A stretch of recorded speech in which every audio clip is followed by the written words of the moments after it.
the Outlaws and Scholars podcast.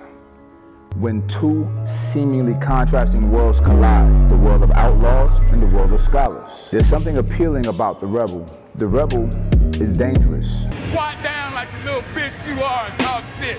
If you want to talk shit, stand up like a man, motherfucker, and talk shit. But you feel safe in his presence. And the intellectual, it's also appealing. It may seem harmless from the outset, but when you hear him speak, you get a glimpse of just how formidable that man is. You don't get freedom peacefully.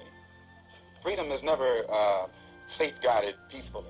Anyone who is depriving you of freedom isn't deserving of a peaceful approach by the ones who are being deprived of their freedom. Neither one is someone that you want to fuck with. It's time to question everything that you believe. Here is the starting point to the journey of finding your answers. Enjoy the show. So it's not a press run for me. I was putting more energy. I was putting a lot of energy into just being on everybody's platform and just spreading it. Yeah. And then I ain't realized that there was a business component to it. And I wasn't building out nothing for me. Right. So if Instagram would have shut down one day, I ain't have nothing. Yeah, and have a home. I ain't have a home. Yeah. And so, but I saw everybody else building it. Well, a few people, because everybody don't get it. Right. And so I was like, okay, I understand the people who rock with me. Yeah. And I understand who my voice for. And so I was like, I never want to give nobody the power to cut my voice off. Right. And talk to my people. Right. You know what I'm saying? Yeah. And so I went and got my own studio. We went and got 6,000 square feet. Boss moves. Yep. Yeah. Went and got my own studio. You know, Jay, you said like everybody won't be a boss at the time. Right. You know what I'm saying? And what's important about that and the lesson that the takeaway is this. When you're just starting out, you're not making money from that stream. No. So you're investing, and I always tell people this, you have to plant seeds. Yep. You're not gonna reap the benefits yet. No. You have to plant it, cultivate it, and be patient. Yep. And then next year you're getting paid from this. For sure. And you never stop planting seeds. Never. Man, I'm $1 million in the hole. I went $1 million in the hole on my own money to build out a studio, a complex. So it's 6,000 square feet. Yeah. When I went in that thing, it was. Did you buy the land? So so here's what I did. I said, okay, I need to figure out how this go. Right. I want to put a production together. Yeah. I need to figure out how this go before I go 30,000 square feet. Yeah. So my whole goal was, and I told you this, when I left here the first time, bro, I was so inspired. Right. I was like, okay, my brother got his own thing. Like from the warehouse, I was like, okay, I need that. But before I could get there, I gotta see where I gotta start here. Right. So we went got 6, and honestly, I was getting 3,000, and then the 6,000 came. So I went got the 6,000, and I was like, all right, this is not mine, but it's preparing me for it. Right. So I gotta put the same energy into this as I would my own. That's called work ethic. You did? Yeah. So I went in, and we just had my first live audience, a second live audience. Nice. This Tuesday, and I told them something. I said, I'm emotional talking to y'all because before y'all came here, I remember when they had nothing in here. They had holes in the wall, no lights, and I would sit in the dark and visualize y'all being here. That's wild, bro. You feel me? I'm gonna tell you something crazy. So I had a gym in Miami, Iron Addicts, Miami. I remember about Iron Addicts. Yeah, big. It was the reason I did that gym because I was starting to go to Miami. And I'm asking people where the gym's at. Yep. And they 24-hour fitness, LA Fitness. I'm like, what? There was no dope gyms, right? Yeah. Like with the culture. So I'm like, I'm gonna do a gym out here. Yeah. So word got out that I was meeting up with real estate guys, this and the third. So a guy hit me up, like, yo, let's do it together. This particular guy, I didn't really want to do it with him, right? I didn't know him that well. So he kept being persistent. So I said, all right, look, I'll write out a loose management agreement, and we'll see. You know, if you're down, then we can do it. If not, no biggie. And I wrote it real fucked up, like super biased for me. Right. Like you put up 100% of the money, cause look, he got money.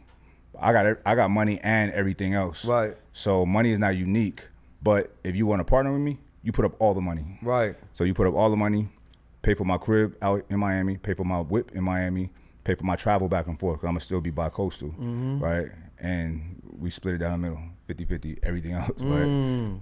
He said, okay. Now that's not a realistic deal. He said, okay, and my greed was like, okay, my greed, right? I've never had nothing come that easy. You know what I'm saying? So I should have known better. So anyway, start building the gym. We built something special, like for real. Now they have a couple gyms in Miami, and they all spawned from the seeds that I planted. Like one of the gyms. You laid the blueprint. One of the gyms, and shout out to Angel, that's my guy, was my GM. He opened up, Elevate, you know what I'm saying? And he's family. The other gym, boxer, a cat named Mateo, shout out to him, is literally what my gym was, with a boxing ring, you know what I'm saying? So, and I love that. I'm like, yeah, do that shit, you know what I'm saying? So anyway, make a long story short, the partner, I never had a good feeling about him, right? And that feeling, it manifested when one day I get a call, and they're like, yo, the feds just ran up in our spot. My heart sank to my stomach. Because this was 2017. I just got off of paper. I just got done with all my legal stuff in 2015. So I'm terrified. I'm like, right. What? So a guy from the DEA called me. Got to let you know. He started telling me everything. They was investigating that guy like a year before I even knew him. But yeah, they told me the whole spiel. I was like, damn, like I had no idea. Well, I had an idea of some of it, but not to the extent. But anyway, make a long story short, I closed the gym, right? Fast forward to where we are now. I was in Miami looking for event spaces for the event in June. For shits and giggles, I wanted to go by the old location just to check it out, right? I go in there, bro, it's an event space now. And the vibe was the same. It was like, welcome home. And I booked that for the event. Okay. So it just came full circle, you know what I mean? It was like something was meant to come out of me. I love Miami, you know what I'm saying? And I needed to be there for a reason, right? I did a lot of stuff in the community out there too. Okay. Like with the homeless. And with like my followers out there, getting them activated, helping people too, you know what I'm saying? But anyway, it's full circle. Like I had something there. The energy was good. My intentions was good, but my discernment wasn't on point. So I got, but now I'm back in the same spot, and it's crazy. I think discernment is key, man. Understanding. We was talking. So I'm in this phase right now in my life where I am walking spiritually, right? Like you asked me about a press run, and for me, I don't feel like it. I feel like I'm just spiritually, stuff just aligning for me, and I'm following it. I'm not fighting it. Right. And I'm not doing it from a perspective of how much money I can make. Right. I'm doing it because I know, and I feel like we doing purpose work right here. Right. Right. So that's a fact. Everything that has led me here, I don't look back at my life now and be like, this wasn't supposed to happen. Right. You know, we just talked about that.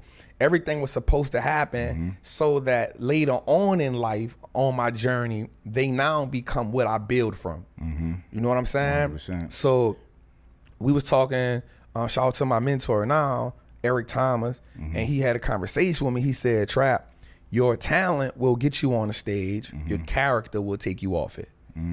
Right? That's real, yeah. So he said, I'm 20 years in and I'm only one mistake away from losing everything. Right. So he said, so I'm always working and exercising my spirit. Yes. So for me, I'm like, all right, that was a sign. All right, boom, spirit. So lately I've been asking them, what does it look like to walk in your spirit? What does it look like to operate in your spirit? Because I'm still a student and I want to know what it is like. So for people I look up to Malcolm X, I look up to Nelson Mandela, I look up to Fred Hampton. And in my mind, they walked in spirit. Right. 100%. They walked in spirit. And so I was telling them just yesterday, I came up with this analogy. And so it was the analogy of Pharaoh and the analogy of Moses. So we used those two figures. And I said, Pharaoh had power and confidence, but it was all based on physical possessions. Right. It was based on his money. Yeah. It's based on his influence, but the influence was only catalyst to the power and what he had around him. Moses had spiritual confidence. He had none of what Pharaoh had. But the journey that took him there, it was divine. Right. So when he was able to meet with Pharaoh, he had more confidence than Pharaoh because even Pharaoh lose the possession, he's not Pharaoh. Right. Moses could lose nothing in that moment, right, but he still would be Moses. Right. And I told him, I said, when Moses matched Pharaoh's confidence, but went above and beyond, it shook Pharaoh because none of his physical possessions could give him what Moses had. Right. And then I went further and said, let's look at this though. Moses' spiritual confidence made him a leader. Like he was given that. Pharaoh had confidence based on possessions, but then his ego got all hit. His ego got hit when a man who didn't have anything that he had took his commodity from him, didn't force it from him. And that commodity being what? Influence? The people. Right. So when he was able to take the slaves, it also hit his ego because now his influence had been altered. How can you, a man of such confidence, now look at the people around you and be like, bruh, this dude came to you and made you release the slaves, and he ain't put no gun, no sword, no knife to your face, so you automatically lose. So his ego now made him chase Moses and the people. But in the process of chasing them, watch this, his ego was the reason he got killed. Because once his ego got hit, he acted. I'm going to chase them down. I'm going to kill them. Now watch this. As they go through the Red Sea, and we just using this as to paint a picture. Correct. As he go through the Red Sea, Moses letting the people out. Pharaoh, he sends the people to chase him and all that. What happened? The Red Sea collapses. His ego killed him. What if he would have just sat in Egypt and be like, you know what? I'm going to just take that L. We gonna do something else. You rebuild. You rebuild. Yeah. But his confidence and his ego got shattered. So for me, I feel like that as a man, I'm like, yo, we just walking in this spiritual journey, and I feel like everything that's supposed to align, gonna align. I'm telling you, King, I don't reach out to nobody. Yeah. I don't got a PR team. I don't got a management team. It's just trap. Yeah. And I believe we gonna keep ascending like that. That's beautiful, man. Like you said so much right now, and I love that analogy and or allegory that you just gave. Right. Because one thing that I've learned through trial and error is when I have a very healthy ego, right?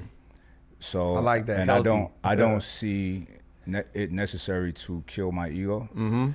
I see it necessary to master my ego. That's good. And control it. That's good. Because my ego produces a lot of good things. That's good. And that's why I'm productive, right? So, however, when I was not the master of my ego, I was Pharaoh. Yeah. Because I was stronger than people, right? Yep. I had things. Yep. I had resources to deploy retribution on other people. And I'm gonna tell you right now, like, I'm one of those people that never bother nobody. Right. But whenever somebody bothered me, or one of mine, I'm on a dome piece, right? It never made me feel vindicated. It always made me feel like shit. It always made me feel like I failed a test. You know what I mean? That's big. I would be looked at worse than the person doing the egregious act upon me. That's big. So I had to learn, man. I had to bump my head I had to bump it again, make sure that's really what's happening. And yeah, that's what's happening. And I had to stop my actions. I read a book. So we were talking earlier about when we changed, right? And I was saying, like, when I faced I had legal problems forever, but minor. But when I had the big situation, I was already on my way to try to like evolve out of that, right? And I read a book called Disease. And it was about dis-ease, like literally dis-ease. And it talked about how we will attract a diseased situation to ourselves to prevent something worse from happening. Now that's all perspective, right? Because, you know, attracting a disease situation, you're making a bad decision, right? That's what all diseases are, bad decisions. It's the sum total of bad decisions. So my perspective just fucking changed, bro. And I'm like, okay, all right. So that kind of mindset, me planting those seeds in myself at that particular time, it grew. And it grew a perspective of like, look, another thing you said out there, which resonates with me because I live this, only good things happen to me. Right. And I was having a conversation with somebody about when I was locked up, and I said, it was great. Yeah. They were like, did this suck? I was like, nah, it was great. Yeah. And it really was. Yeah. It really was, bro. Here's why. I learned like a lot about life in a short period of time, because when one is incarcerated, that's real survival. That's real life. There's no it's status, but out the gate, everybody's even. Yeah. Right? There's stronger, more powerful guys. And like in the real world, it's your intellect, right? In jail, it's your intellect too, but the brute, that really reigns supreme in most situations. However, I figured out how to like move. You can't be no bitch, because they're gonna take advantage of you. And who wants to be a bitch? You can't be in there acting like a tough guy, because they're gonna challenge you. You're gonna get tested, and somebody's gonna try to kill you consistently. They're gonna kill you, right? Because nobody wants to be made uncomfortable. Yep. Right. I learned that in the streets too. Yep. So my cellie on the West Coast is racial, it's politics, right? Yeah. So my cellie was white. The night I got in like real late, and me and him just sat up all night talking. I liked him, cool dude, right? In the morning, so on the West Coast, a race, you can't feed other races. So when we make spreads, it's only for your people. Yeah. You know what I'm saying? So I had money, I had all the money.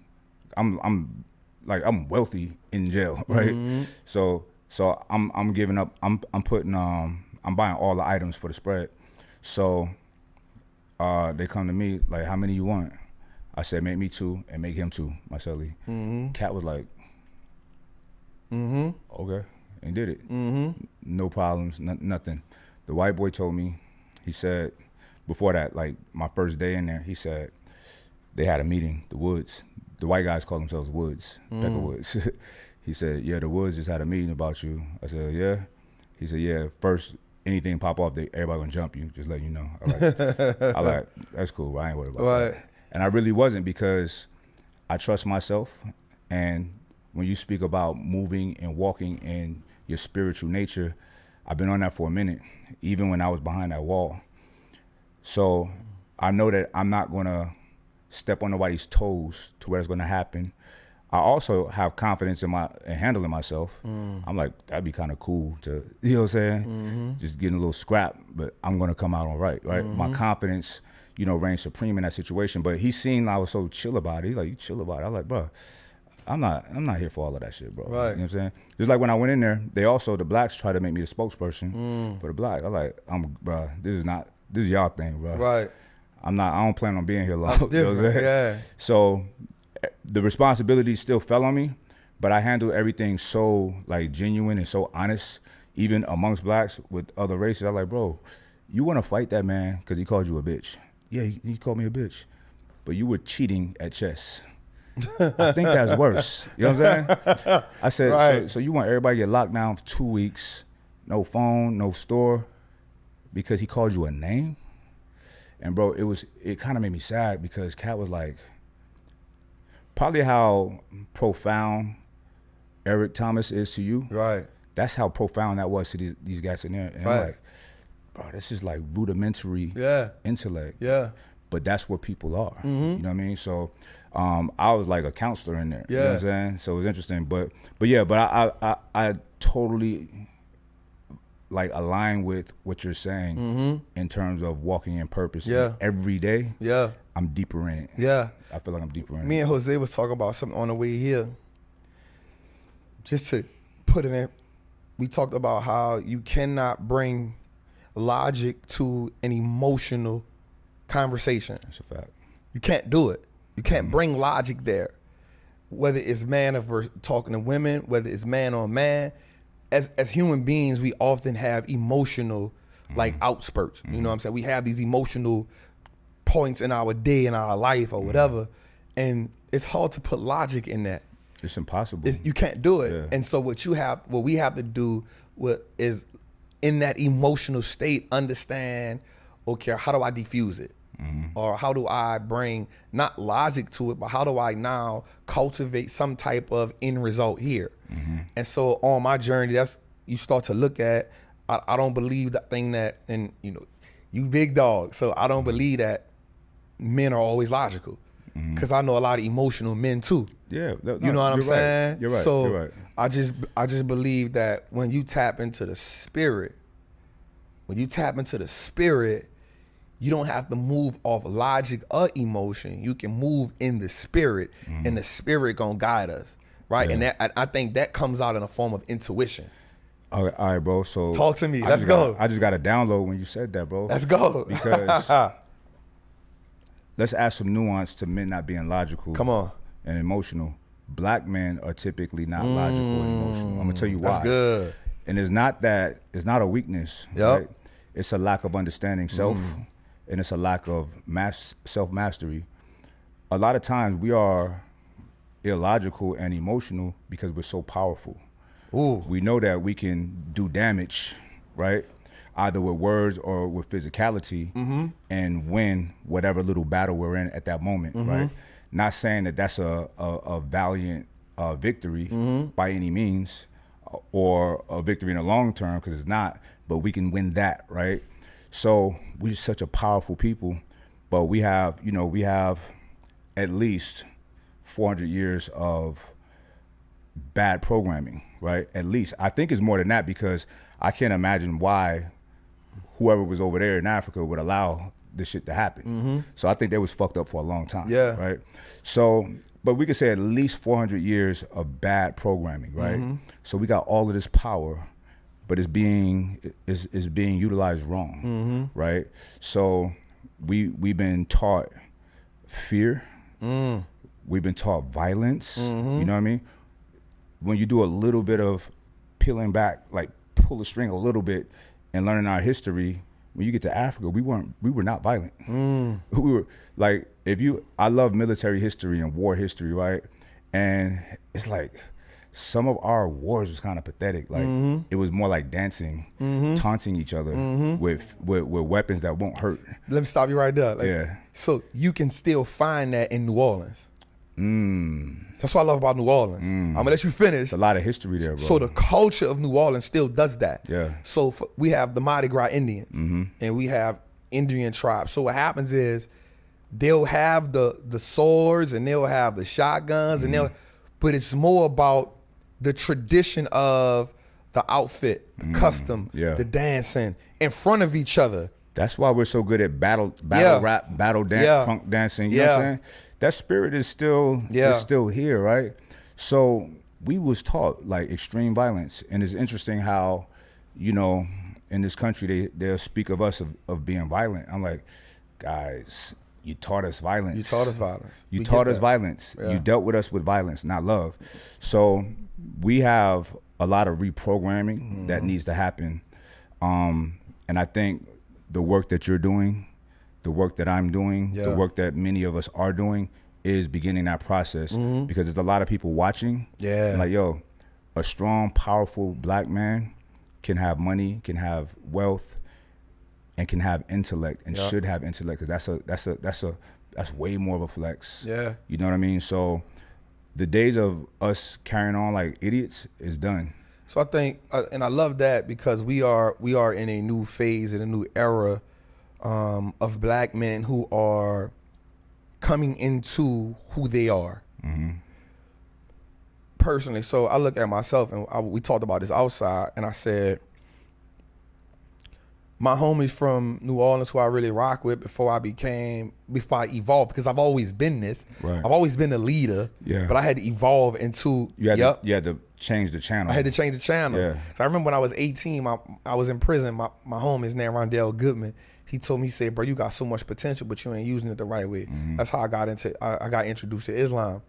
But when I look at the leaders before us, when I look at, again, Malcolm, and when I look at George Jackson, these men were so profound men. They understood purpose. They were so articulate.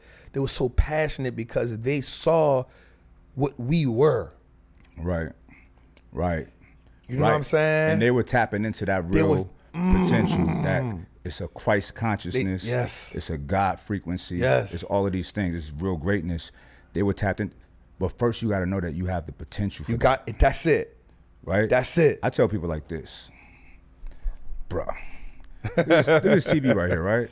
Yeah. Look at that image. It's like a man is floating through space. Right. That come from the mind of a human. Facts. These microphones, which is broadcasting our voices throughout the world. Right. These cameras, this is magic. Right. It come from a mind of a human. Yeah. We're humans. Yeah. Okay? Maybe we won't articulate our intellect to create this, but articulate it to create something, right? Just knowing that how great human potential is should be enough to motivate anybody to really understand themselves and strive. Bro, I'm one of those guys that like, I'm still blown away by a CD plays music. Yeah. That's so fascinating to me. Yeah. We're so used to all of these things that nobody even thinks about these things.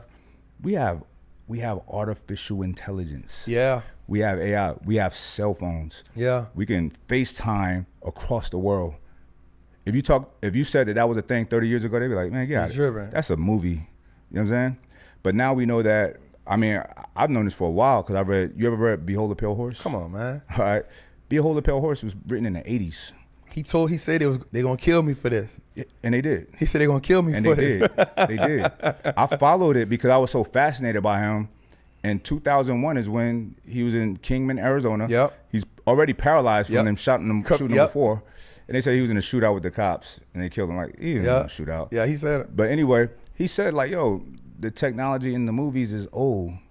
It'll come to the consumers 10 years later, 10 years after. Yeah. You know, but anyway, we gotta understand, like, society teaches people, it indoctrinates people that you're not special, you're not divine, you're not godly. When Ye said they're okay with me saying I'm a nigga, but not I'm a god, or who do you think you are? I just told you, a god. A god, yeah.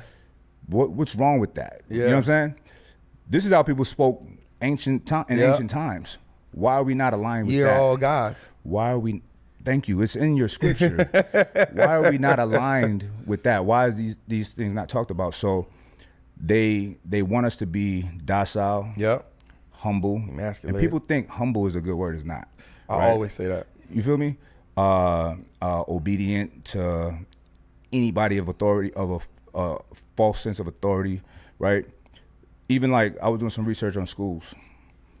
Our current school system was created 200 years ago, and it was literally created to create factory workers, good factory workers. Oh, for sure. These are the dark origins of our education system and why you want to stay dangerous. For generations, experts tended to blame failing schools on failing neighborhoods, but reformers have begun to believe the opposite, that the problems of failing neighborhoods might be blamed on failing schools. I'd like for this country to have a real education president for a change. I'd like to be the education president. I don't ever expect to sign my name to any law that is more important than the Education Act of 1965. The day of reckoning is here. The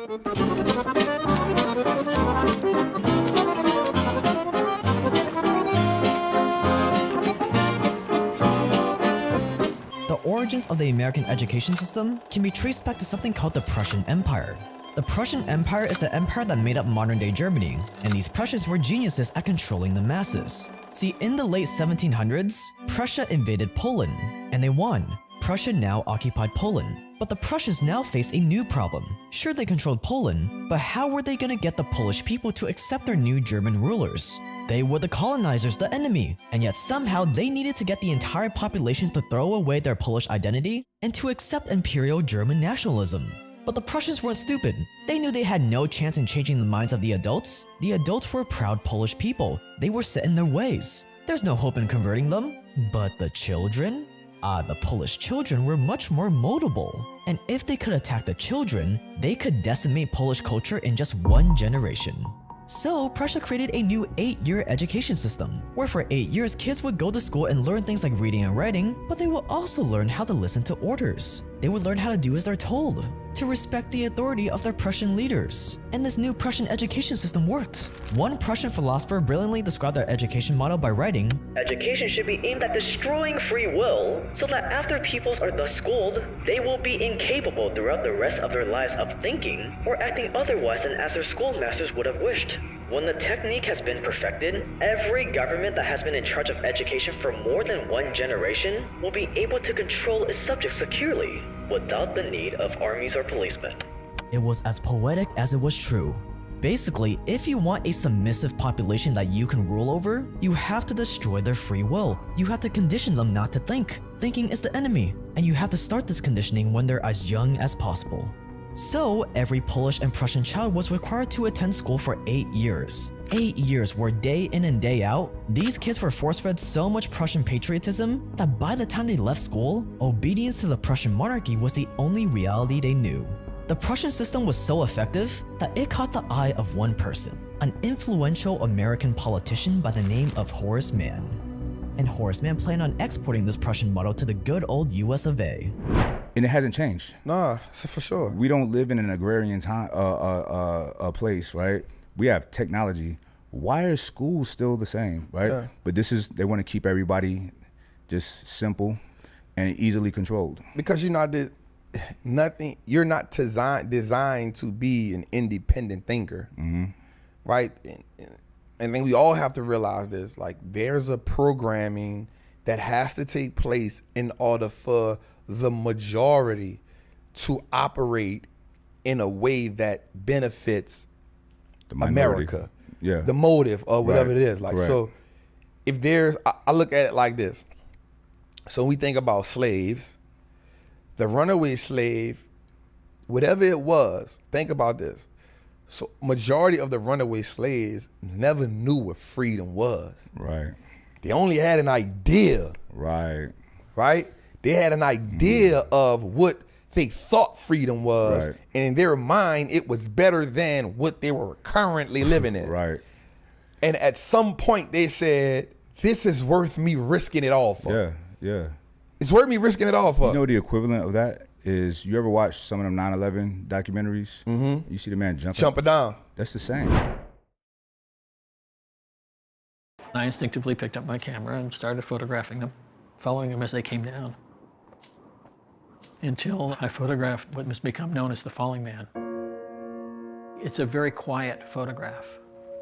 It's not like a lot of other violent photographs from other disasters. There's no blood, there's no guts, there's nobody getting shot. But people react to it in a way that they feel that they can relate to this photograph, that they might have been in the same situation and they might have had to make whatever choice the man in the photograph made. Brother, it's better than in here. It's better. Because think about the reality. I never even thought about the fact that they don't know what freedom is. Yeah. It's not a good out. Like, you getting away, what are you gonna do? Buy a house? Yeah. It's not gonna happen. You don't think about all, like, so just think about, like, think about it. Sicked on so you. So in most cases, plantations were deep duck. So of course y'all in Cali. In the South, you see it. Oh yeah. You know what I'm saying? Yeah. Like, you see them, boom, boom, boom, especially in Louisiana. Yeah, like, I'm in New Orleans, you go 20 minutes out, Plantation Road. Right. So you think about this idea. I'm gonna leave this plantation. I don't have no money. Mm-hmm. The only skill I know is how to be a slave. Right. But the thought that there is something better than this called freedom, I'm willing to risk it all for it. It was that bad. It's that bad. What happens is, man, this is good. We've normalized that bad. Right. You know what I'm saying? That's a fact. We've normalized that bad. And so now when you look at the people chasing freedom, you're like, yo, that's awesome. But I can't get that. You know, I'm gonna take it a step further. Just like back then, and our good brother Malcolm used to talk about how the slave would take on the pain of his master. Yeah, Right. And he loved his master more than his master loved himself. That's why he didn't want his master hurt. If the master got sick, he'd say, what's the matter, boss? We sick? When the master's house caught a fire, he'd try and put the fire out. He didn't want his master's house burned. He never wanted his master's property threatened. And he was more defensive of it than the master was. That was the house Negro. Same thing now. Why you too materialistic? Yeah. You think money is everything. Yeah. Now you talking like how they want you to talk, right? It's a Stockholm syndrome. Yep. And it's fascinating. People like I want to do a course about loving yourself. Oh man. Because if you love yourself, you're not gonna think I can have wealth. Yep. Or whatever it is you want. Maybe you genuinely don't care about wealth. Freedom. But freedom, right? Freedom. If you really loved yourself, you'd want to do what you want to do when you want to do it. You would not subject yourself to servitude. Mm-hmm. If you really loved yourself. Mm-hmm. I'm gonna take it a step further. If you really loved yourself, you would not ingest poison in the form of alcohol. It's called an intoxicant. The root word is toxic, and you're paying to poison yourself, right? Alcohol is the worst drug there is. It's so bad. According to the CDC, in 2020, there were approximately 95,000 alcohol-related deaths, which include deaths from accidents, homicides, and alcohol-induced causes. Alcohol-related deaths can be caused by various factors, including liver disease, alcohol poisoning, heart disease, increased risk of cancer, and a weakened immune system. It also causes neurological disorders, addictions and dependencies, impaired cognitive functions, emotional and mental health issues, and it has a negative impact on your family and relationships. It's a huge financial burden, it makes people violent, and it reduces productivity and performance. Alcohol is literally poison, hence the word intoxicant, root word toxic. And I used to drink back in the day, but no more, right? I knew it wasn't. When you drink it, your face scrunch up. That's a sign right there. You feel me? So it's really bad, and it's killing so many people, right? It's funny. So I did a post one time about, me declaring that I'm an outlaw, right? And a couple people had problems with that. One of them in particular was a cop, right? It was a cop that I met. He came up here, like, I'll take meetings sometimes when people are pitching these ideas. And this brother had a vodka company that he started, right? So I just wasn't interested, you know what I'm saying? But we sat there and talked or whatever, but that's just not my thing. I'm not gonna be promoting vodka, I'm sorry, right? So nothing came of it. He invited me to do his podcast, I don't know, whatever. I just wasn't interested, right? So he felt the opportunity, like, ooh, I'm a cop. He's saying he's an outlaw. So he was feeling away, so he said this. He said, yeah, that sound cool what you're saying, but an outlaw is a criminal. You know what I'm saying? This and the third. I said, okay, it's interesting you say that, because I don't go by your rules. By my rules, you're a criminal. You sell alcohol, and you're supposed to be a cop. You arrest people for drinking drunk, right? you arrest people for domestic violence, usually they drunk or whatever, right? Most of the people in jail is drugs and alcohol. Most of the people, they have those issues. It's an oxymoron to tell somebody to drink responsibly. Come on. Come on. And people buying it. You know what I mean? So it's like, I think you're a criminal. I think you are a criminal in the most egregious way. And I broke down all of these statistics about how alcohol is the most dominant killer in this country. And you promote it, yet you wear a badge. That's crazy to me. That is so illogical. You feel me? So, yeah, man, like, once again, he has the mentality of a slave. Yeah, I don't want to leave that, though. Yeah. So, let's go back a little bit. So, I haven't had alcohol since 2018. Okay. I stopped drinking alcohol. Right. As I started getting on this journey, I felt like alcohol and weed were two things I needed to get off. So I never smoked cigarettes before a day in my life. Right.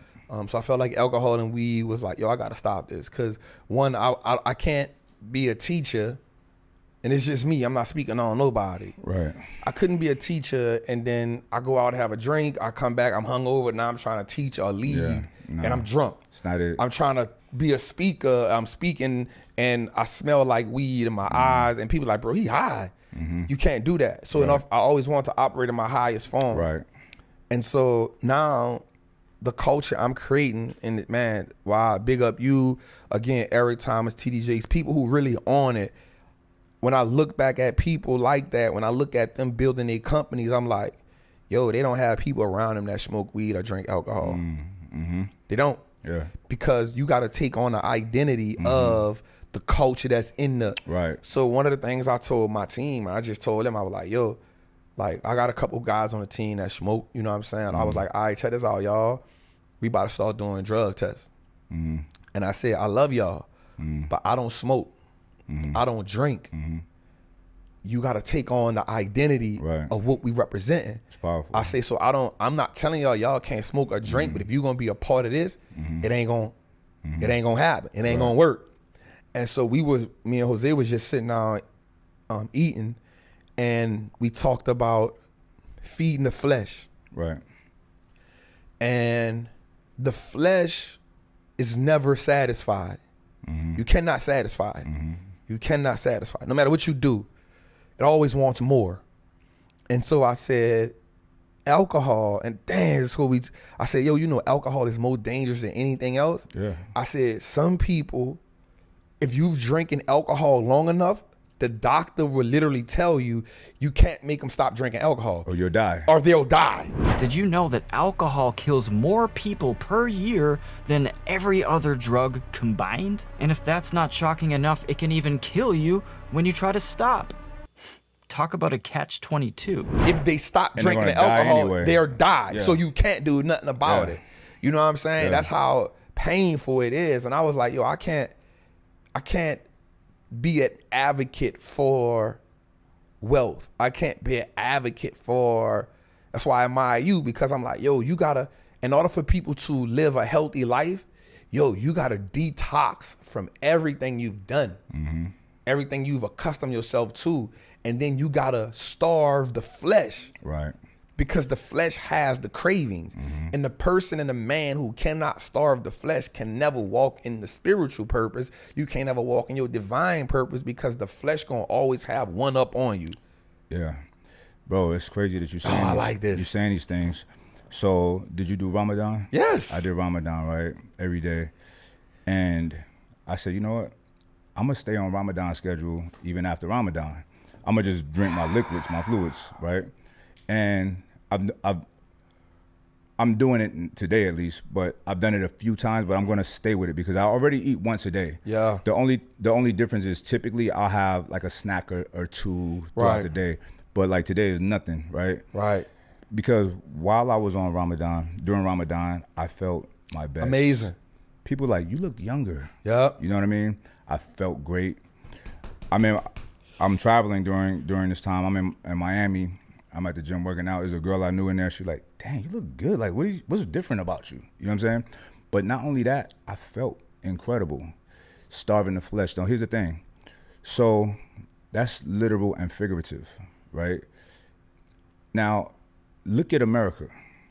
70%, not 60, not 50, not 45. 70% of all Americans are overweight. Obese.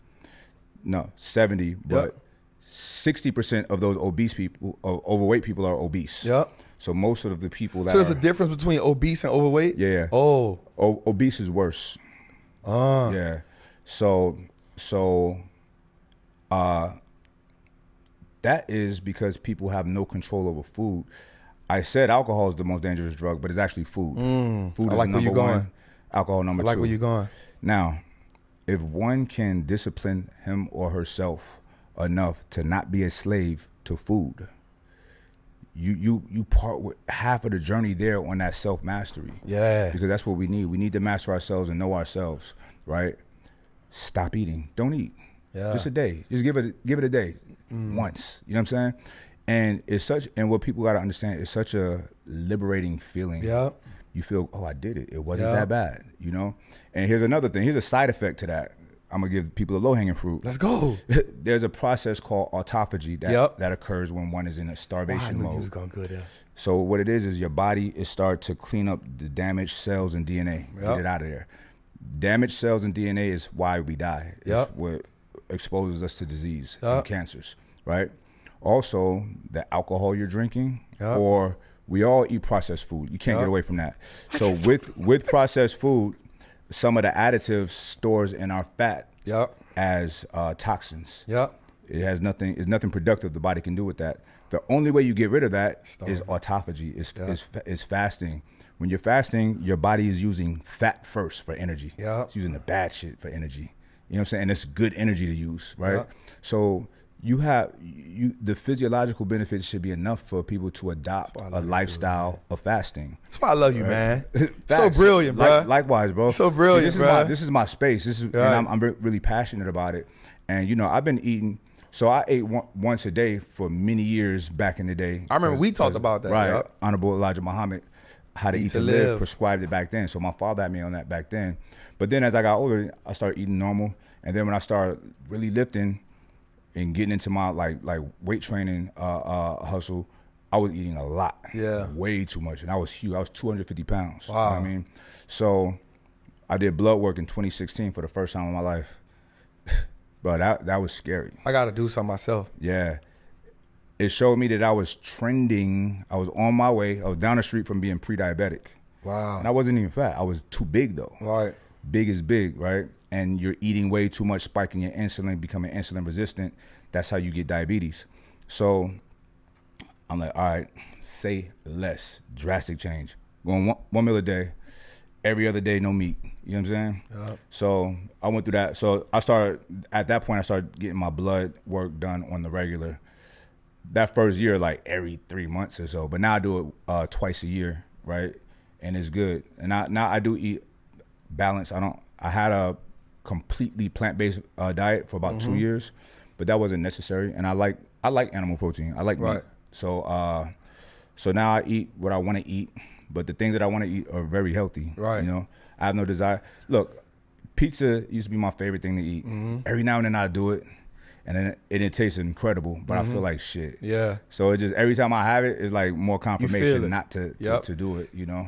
I'm glad you say this, man. This is so great. So this week on Trapping Tuesdays, we talked about Eli Lilly and another company called Nova, and they're advocating for this weight loss medicine to be a part of Medicare. So they want Medicaid and Medicare to pay for it.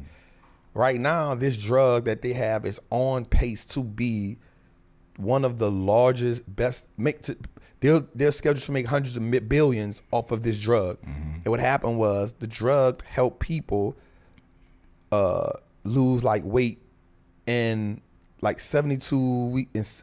26 weeks, they lost a lot of weight. I'm not advocating for the drug, but what I told them on the show was, I said, listen, y'all, the same people that's selling us the poison is selling us the cure. Yeah. And it's not even a cure. It's not even a cure. You're right? Yeah. I said, but what happens is we don't understand that we're being slaves to food. We're being slaves to cancer. You're being slaves to this. And this is how they make billions of dollars when none of that is good. And I say you can't get around processed food. Everything is damn near processed. So you got to stop being slave to things. You wonder how you got cancer, but yet you eat 6 times a day. You can't cure your appetite. You can't stop eating. You can't stop eating the stuff you know that's killing you. So I'm just glad you say that. And I want to shout out you. This is not paid advertisement. I buy this myself. Right? Yeah. Ramadan came and I had 4. I probably didn't even need all 4. I bought 4 protein bags from you. Okay. Then I saw you promote the hydration. Yeah, hydroglyph. Yes, and the other one was nectar. Not the nectar. So one was for the hydration and one was to cure the appetite. Oh, no morbidity. No more. Okay, so let's look at mortality in this country. The number 1 killer is heart disease. The majority of these heart conditions are due to the buildup of plaque in the walls of the arteries. This restricts the arteries and makes it difficult for blood to flow through the body, and it also gives guys erectile dysfunction amongst many, many other problems. The way the plaque builds up is food. It's too much food. 40% of all Americans are obese. 70% are overweight. The difference between overweight and obese is this. Overweight is a condition in which your weight exceeds the appropriate threshold for your current height. Obesity is a phenomenon of excessive and abnormal fat accumulation all throughout the body. See, now being overweight used to be the elephant in the room, But we're not even talking about that anymore. We're talking about people being obese. The numbers keep growing, but there is a solution. We came out with 2 products to help with this issue. The issue is overeating. Let's face it, nothing in this world is good or bad. It's how we use things that determines whether it's a detriment or a benefit. But we've created a culture of abusing food. We've taken something that was supposed to be just a source of energy. Now it's the most dangerous thing that we have access to.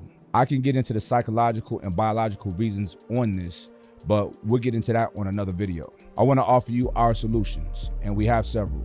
Getting on a nutrition protocol in which you are only eating what you need is one. Also, training your body properly so that the food that you do eat is used for good. And I also have 2 products that help you with all of this, right? Ambrosia's Ember and No Morbidity. Now, Ember, I suggest you take in the morning. It burns fat and it suppresses the appetite. And No Morbidity, you take at night, right before bed. It helps you burn fat while you sleep. It also helps you get into a really deep, restful sleep, and it suppresses your appetite upon wake up. It also manages your stress. There's many studies that show the link between overeating while stressed. Stress literally makes you feel hungry. I put these 2 together for you as a bundle because it's literally the best combination of products to help one manage their food intake. So go to the site, give it a try. Ember and No Morbidity.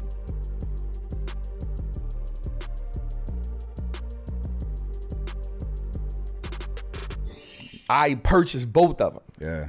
I was like, bet, I know my brother ain't gonna leave me wrong. Right. And you wasn't talking to me, I just saw it. Yeah. I was like, yo, I'm about to buy it, and I sent you the screenshot. Right. And I promise you, I would get up in the morning, I would drink my shake. Mm-hmm. Shout out to that cinnamon frost, whatever. Bro, we got 14 bangers. This is not paid, y'all. Yeah. I buy this with my money. I would drink that in the morning. Mm-hmm. Only thing I would do, I would use oat milk and I would add like some strawberry to it. It would just do it something. It would just take it to another level. And then at night, I would eat that one meal, but it wouldn't be a big meal. Right. And then I would just drink something. And I told myself, I say after Ramadan's over, so I did a couple things. And that's how you know great men are, you know, we peaking. Mm-hmm. We going for that pinnacle version of ourselves. But just like you for Ramadan, everybody was like, bro, like you look different. Yeah. Like, bro, you look clear. You look young. You, damn, what's good? Because I was still working out. I was still going to work out. Yeah. And so I told myself, you know what? I'm about to starve my flesh even more. Like, the Most High gave, like, Ramadan is this month that I'm supposed to do this. Mm-hmm.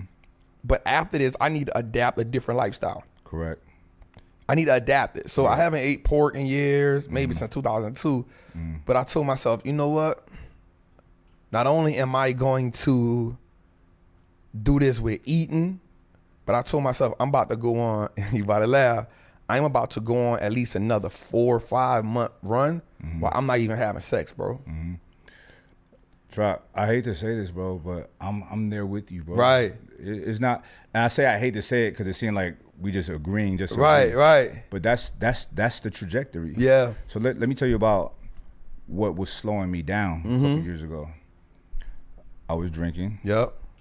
I started drinking in 2020. Okay. Never drank. I drank way back in the day. Right. For a little bit, a little stint, but it's just not my thing. So 2020, people at home all day, my neighbors, they would invite me over to drink. I'm like, all right, whatever, because it's quarantine.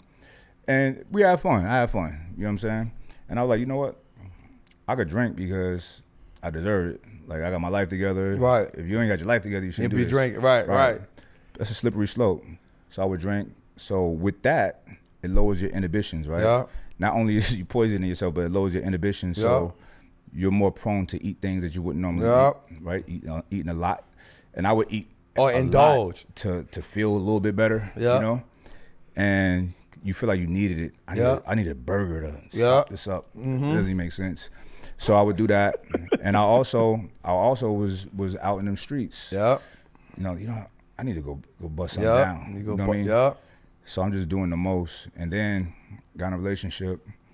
And you know, I have my foundation, but I had these external factors that deteriorating me. I wasn't fasting. I wasn't meditating. I wasn't praying. There's a lot I wasn't reading. There's a lot that I wasn't doing. Erosion. 2019, 2020, I made a lot of money. Probably the most, at that time, was the most money I ever made, right? So 2021, I'm lazy. I was being lazy. I was just having fun with this girl and with multiple girls. Like you know, I'm on podcasts with these both my girls. What's up? Yeah. Thinking that that's a flex. Yeah. And it wasn't. And I was doing that because I didn't respect them. You know what I mean? That's big. It's just being honest, that's right? Big. And, you know, I feel bad for being a bad leader to them because I was.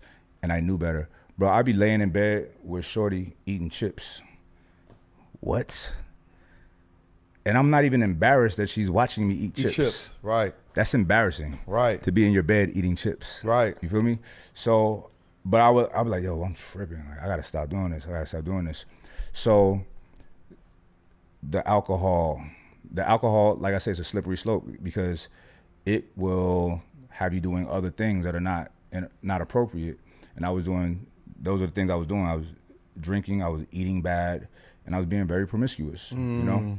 So, and it slowed me down because I wasn't productive. And you know, I'm one of those kids like, one of my homies told me a long time ago, he said, man, you frustrate me. I'm like, why you say that? He said, because you like the smartest kid in class, but you won't study. You know what I'm saying? And that hit me a certain way. I'm like, you're kind of right. But I have a high degree of intellect naturally, but you got to work at that or it will go away. It will go away. So that was what was happening 2021, 2022. Not 2022, I was already coming out of it, but 2021 was not a good year. 2020 and 2021 was not a good year for me. It was fine on paper, but internally, I felt like I was going to destruction. And I was declining, and you know, bad habits. I had to break it all, you know. And I shout out my closest friend. Her name is Bahar. She's the most beautiful soul. Right. She's heaven sent, but she was close to me all year last year. She was taking me to sound bath meditation. And just her energy, like seeing how loving she was with her mother, her aunts, her family, how, dang, they so tight, like that's so beautiful. It's not like they getting money from each other or with each other, but they love each other so much, right? And it helped me realign myself, right? That's key. And and she's such a good person, such a beautiful person. I don't want her looking at me being a filthy person. That's so important. Whether it's man, whether it's female, we all need somebody that can help us realign. But watch this. Men like yourself and men like me, we need somebody who we can admire and say, I don't want that person to look at me like this. Correct. That's so important. That's so important. Look, I told you that out here. You asked me how did I get out of that you know, certain way. I was like, that man right there is talking about my brother Sean.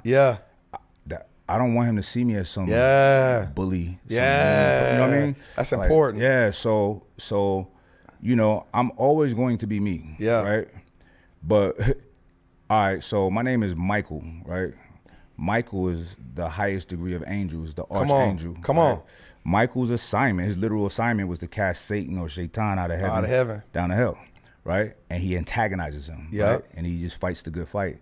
That's always been me, right? Even when I was in the streets, bro, I was a boss, I was a general. Somebody disrespect one of my guys, I'm hopping out on front line, and that's not wise. Right. But that's just me. Protector, it's in you. I got this, like what? So, but that energy is still here, but for good people, and people I love and people who love me. So I'm always gonna be that protector. I'm not gonna be reckless. I'll never hurt somebody that doesn't deserve it, but I'll hurt somebody that deserves it. I have no problem with that, you know? But, you know, I never wanted to have the people that I love and care about see me as I'm scared of him. I'm intimidated. You know, and I had a fella here last week. There's another episode of Outlaws and Scholars, and he's a dope dude. His name is Eric Weinstein. He sat right here. And I was saying something to this effect, like, you know, I don't want to be looked at as a violent person, this, that, and the third. He's like, Mike, you are. You, it's on you. He said, but not like that. He said, it's on you in the sense that I know if we was hanging out, I'd be safe. It made me feel so good. Like, that's it. You're right. That's who I am. I'm Michael. I'm the Archangel Michael. Yeah. You feel me? So that's my spiritual assignment. Yeah, that's good. I was blessed, man, to go on tour with Eric Thomas. I want to hear about that. That's bro. First, how did y'all connect? Let me say this. He reached out. He reached out, bro. But I will say this. I got to shout out my guy, Jose. So Jose is my traveling guy. Jose is the lead content editor for the show, Trapping Tuesdays, for just me now. Jose been working with me now for maybe like 3 years. Crazy part is for 2 years, he didn't want to take no money from me. I love what you said something. I pay attention to nuance, right? Right. And as you were speaking, I'm like waiting for it. And you said it. Yeah. Working with me. Yeah. Oh, yeah. Oh, yeah. Man, that's how I rock with my team. It's never, because we all on a mission together. Correct. We all work for the people. Correct. We all work for the people. Correct. You know what I'm saying? So Jose has been working with me for maybe 3 years at minimal. And he would just do stuff for me. Like, I knew he was a dope shooter. I knew he had an eye. And I know he can capture content without me having to tell him. Right. I'm good at being the content. Right, right. He's good at getting it and creating it. Right. So Jose has been by Eric Thomas' side since 2014. Oh, wow. Okay. Right? And then is E.T. in Atlanta? No. So E.T. everywhere. E.T. is in Detroit, Cali. Okay. E.T. everywhere. Okay. So big boss energy. Man, he everywhere, man. Yeah. And somebody else on E.T. team name is LaShawna. So I could just call her L Boogie. So L has been with E probably the same time with Jose. And she'll get offended if I don't say the right date. LaShawna, I don't know the right date. Right. I don't know the right date. Yeah. So, but I met her through my lawyer who helped me beat my charge, his brother, before the pandemic. So I was looking for a lawyer, and a friend of mine gave me this number, and when I dialed the number, her name popped up. So I'm talking to her, and I brung her in with my business. And so between her and Jose, they had been telling E.T. about me for some time. Okay. And then so they got to E.T.'s right. This ain't an overnight journey. Right. They had been telling E.T.'s right hand man, CJ, like, yo, Trap is E.T. Right. Right. He just, you know what I'm saying? But 2.0. Yeah, he's E.T. I'm telling you, he's E.T. So, you know what? CJ was probably like, what? And so when we met, I met CJ. He was like, whoa, bro, I rock with you. And so he invited me to one of his masterminds. I went. We kind of started building here and there. And then one day he just called me. And he was like, because I had his number and I wasn't using the number. Right. I'm going to be real. I wasn't using it. Yeah. Because in my mind, I'm like, yo, that's E.T. I ain't about to be ringing E.T. How did y'all exchange numbers? How did that happen? So I went to the mastermind. Yeah. And CJ was like, yo, me, you, and E need to link. So CJ gave me E number, but E was right there. He was like, yo, give Trap the number. Okay. So C was like, bet. So I got E number, and so this year E hits me up and he says, Trap. No, me and LaShawna was in the studio and we was painting out the picture for 2023. So we called E. He on the FaceTime with me and he was like, yo, break the business down to me. So we broke the business down. He was like, all right. He called me back a little later and he was like, God told me to be in your life. You need me. Real talk. And I was like, all right, bet.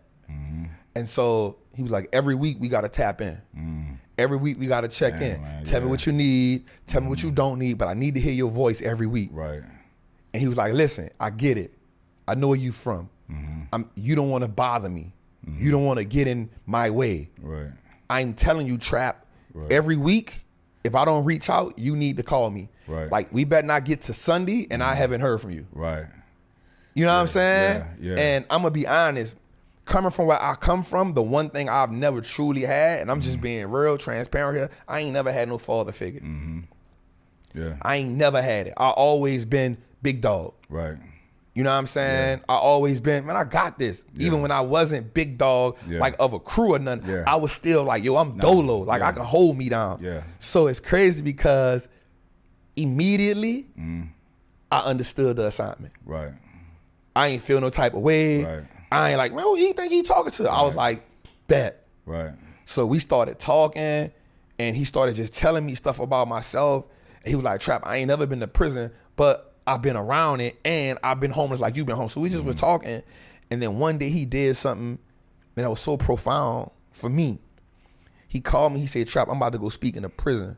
Tell me what I should talk about. Now, I don't know if he needed me or not, but to me, it was like, yo, E.T. just asked me what to talk about in prison.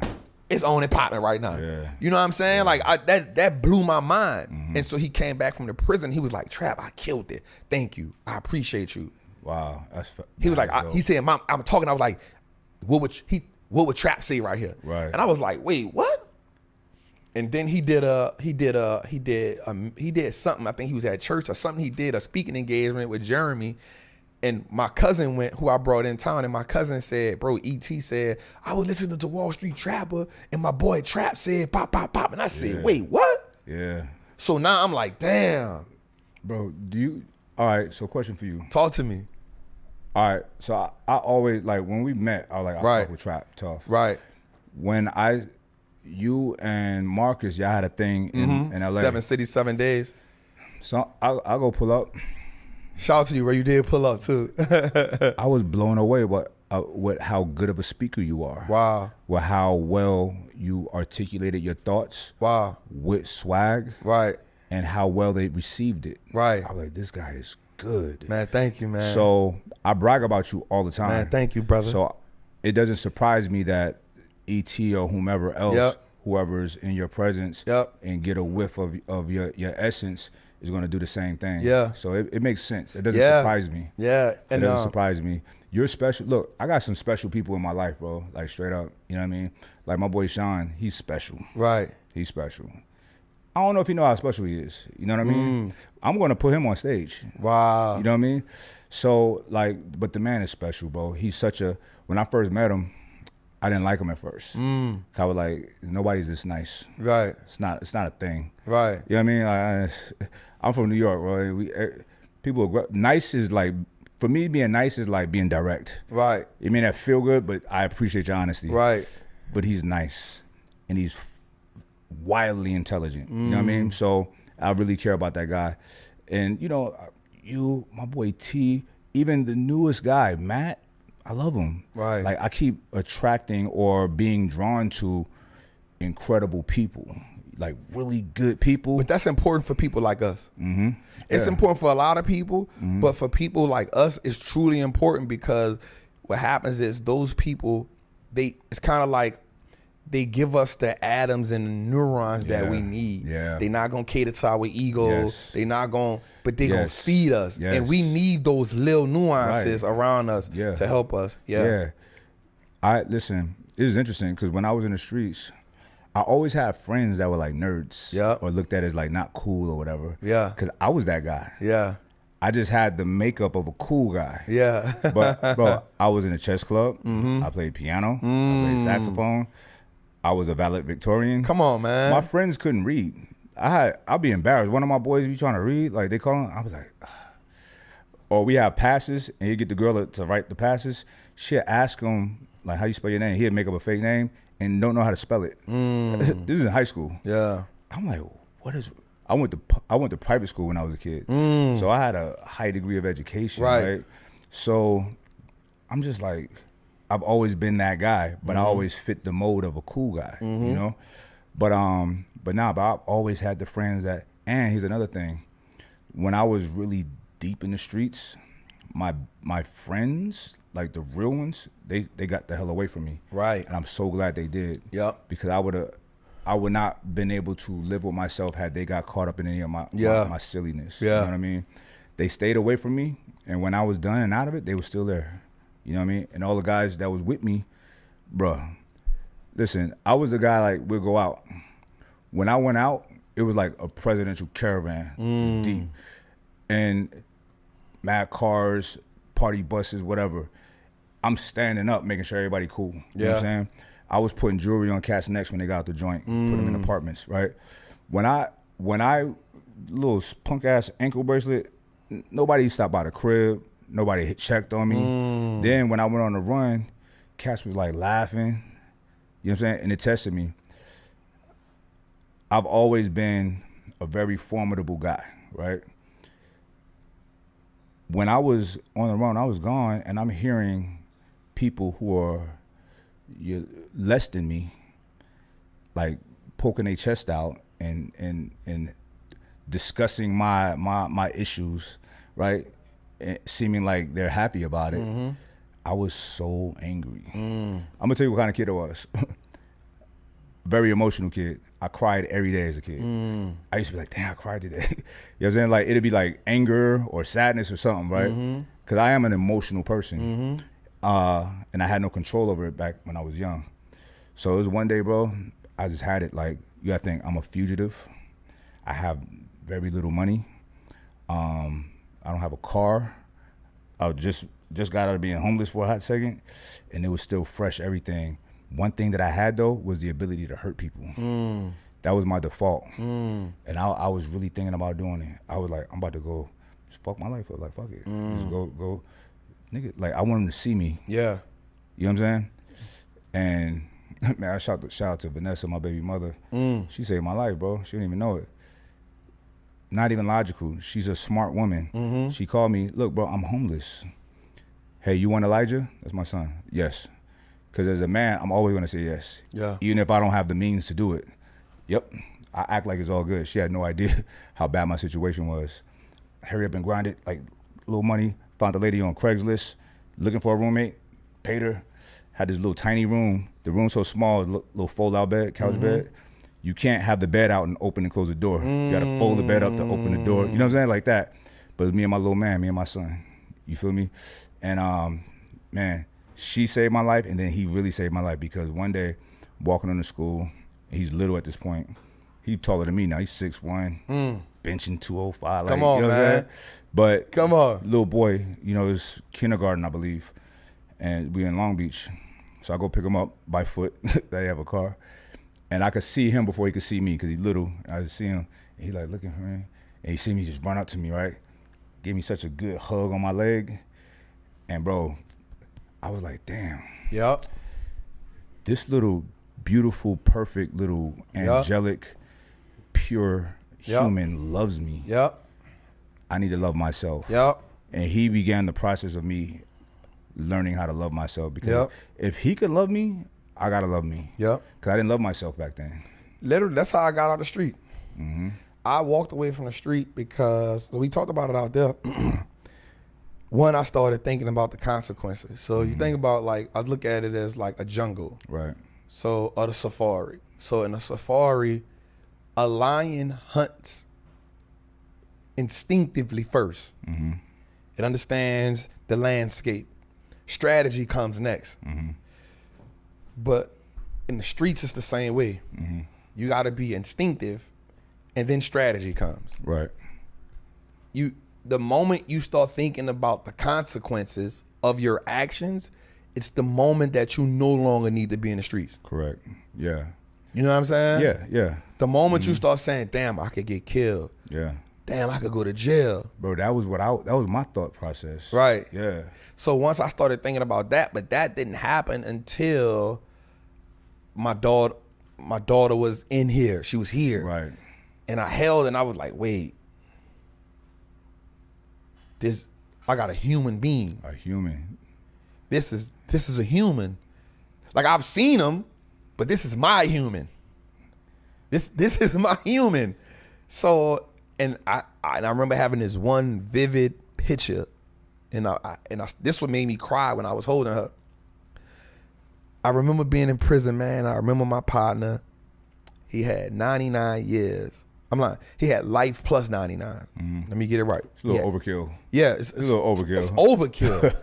in the South, they do stuff like that. Yeah. They give you. They do it here too. Yeah, like, why would you need life sentences? Yeah, what are you doing? Consecutive. Consecutive. All right. Okay. So he had life and 99, He had been down 3 years, and his little one was 4 years old. His little one was 4. So literally right when he had his little one, he came to jail. He came to jail. Damn. So when his little one started talking, it was always down from behind the glass. Yeah. And so I remember one day we was in, I was in the laundry, because I worked in the laundry, and he was coming. They had just called roll call, count. And so they had, everything was stopped. So I'm just standing outside the laundry. Because I'm in the laundry, I can stand outside because I'm in a building. So I'm just standing outside and I could see the walk. And then after the count was over, so they also have a few people that can walk. So he's walking up the walk by himself. And it was a moment where he was by himself and he didn't really notice that I was standing on the walk, because otherwise I would have never saw this. Right. He was crying. And I said, Al, I said, man, what you crying for, bro? But he had his visiting clothes on. Yeah. So I'm like, damn, he might have either he just came from visit or he just came from court or something, seeing a lawyer. Yeah. And so I think he was just vulnerable. He's talking to me, he said, bro, he said, man, I ain't gonna never see my child again. I said, man, what you talking about, bro? You know, I'm like, man, what you talking about? He was like, dog. I was like, bro, I got life plus 99. These people ain't gonna never let me out of here. And he told me something that was so important. He said, I failed my child. He said, bro, I failed my child. And he just started crying. And I was like, bro, I went, I'm like, hold up, bro. I went in the back, I got him a towel, and we started seeing the people coming out for lunch. And he was like, man, free, man. Bro, don't never fail your child. Never fail your seed. I was like, damn. And at the time, I ain't got no, I'm 21 years old. Yeah. I got another 5-6 years left on this Joe's. Right. But when I had my little one, I saw that. Everything changes. It hit me so hard. And I said, man, you know what? She don't deserve the street version of me. Right. And I don't, she don't never need to see me from behind the glass. Right. She don't never need to see me behind the bars. I don't ever need to have her come and visit me.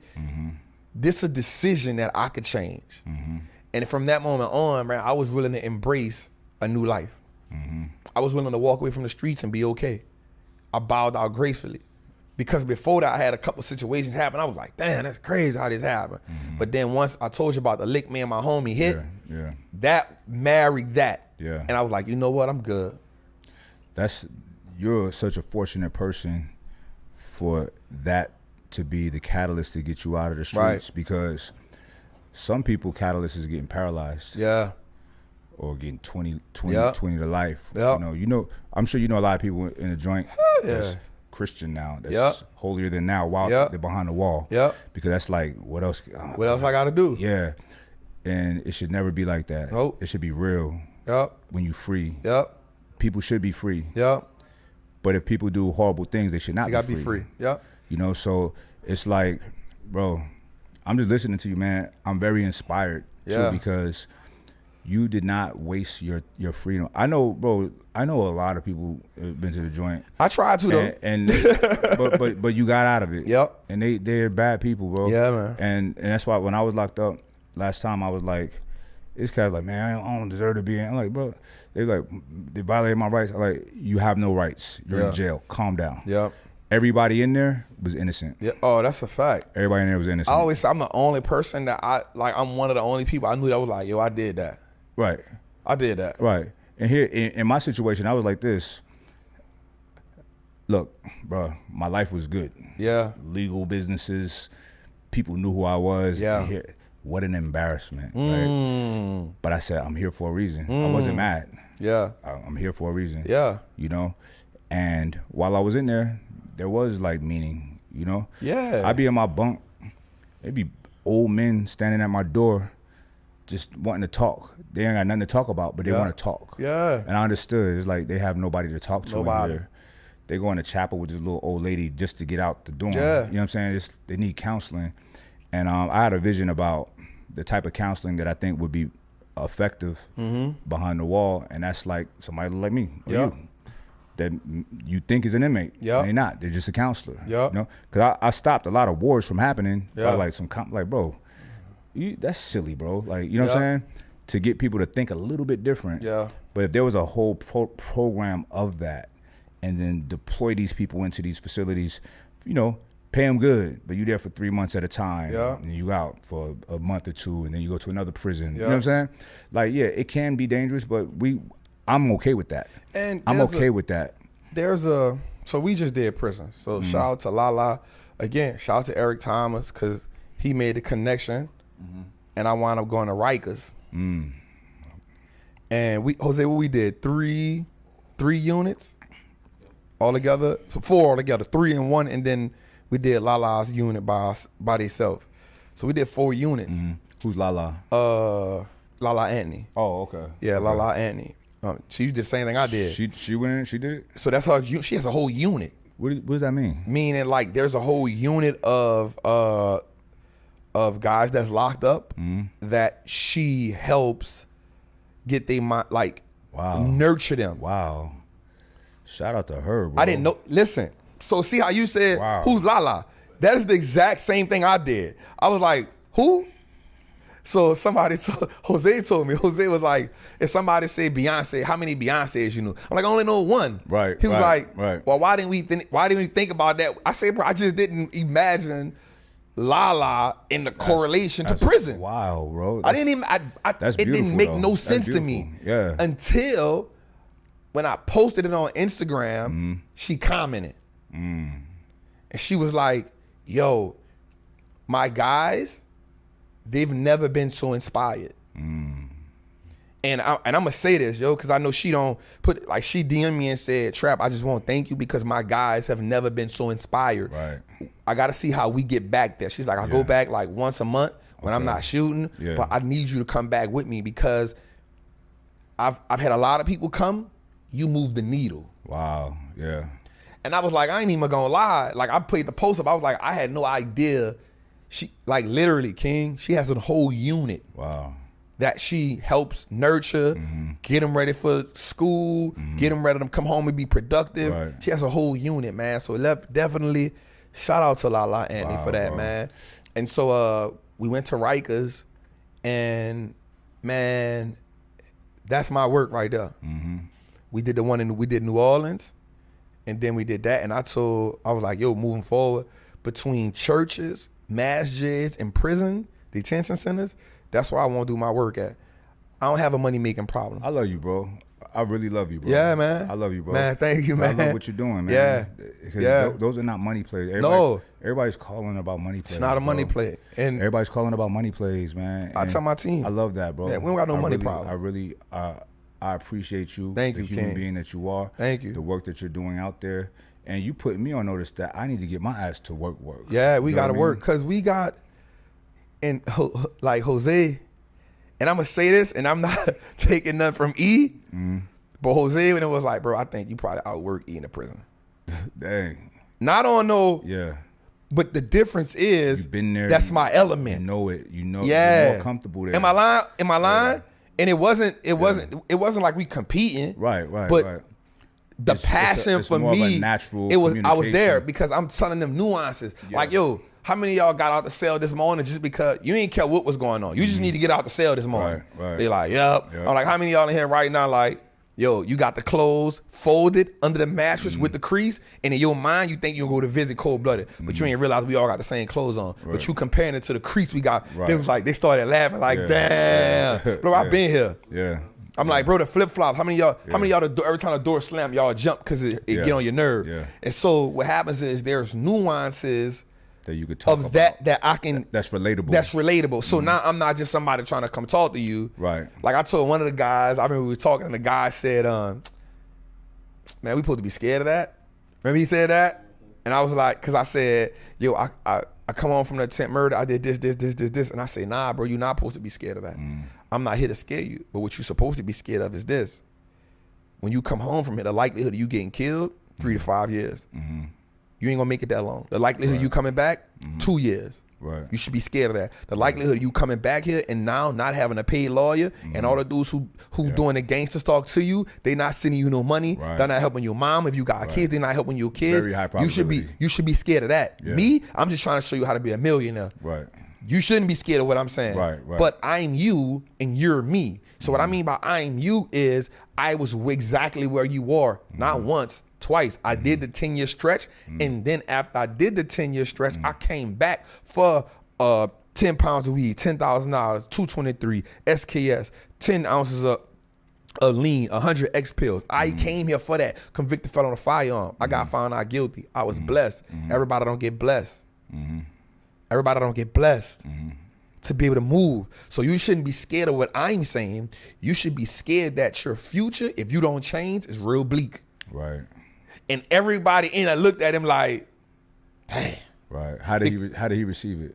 After that, he started asking me questions. Okay. Am I lying, Jose? After that, he was like, yo, so how do we get started? Right. Yo, so what's your name, bro? How do we?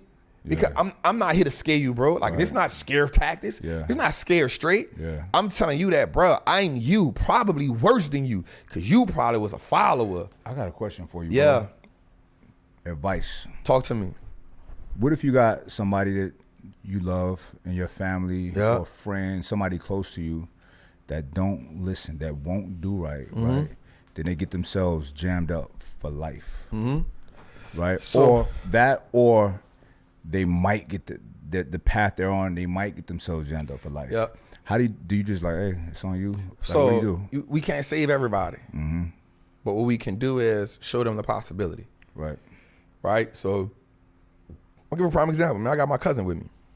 Moved my cousin to Atlanta from, the area, from the home team. And cuz 50. I'm showing them something new. Right.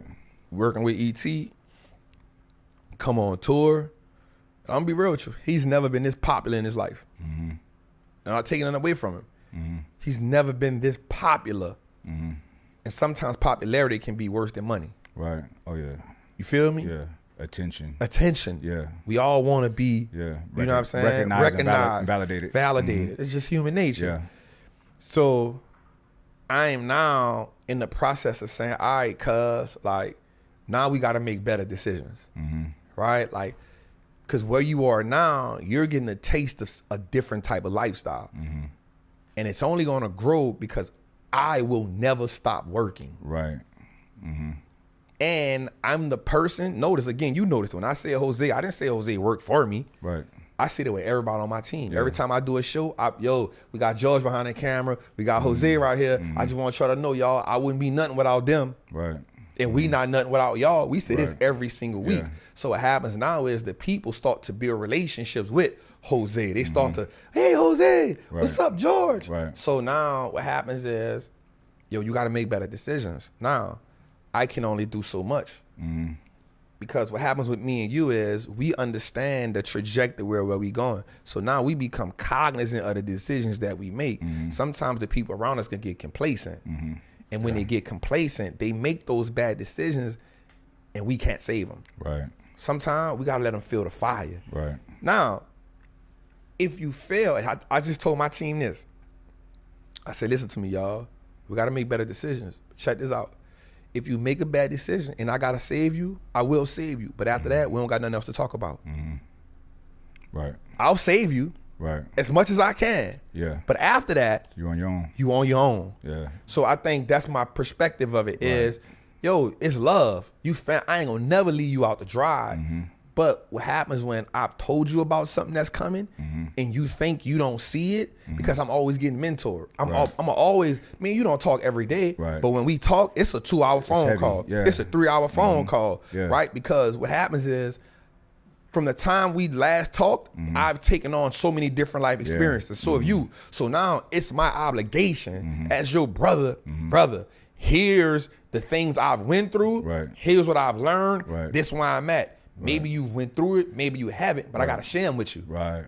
That's and you do the same. Trap, I went through this, I'm going through this. That's still sharpening steel. It is. And it ain't always things that you want to hear. Nope.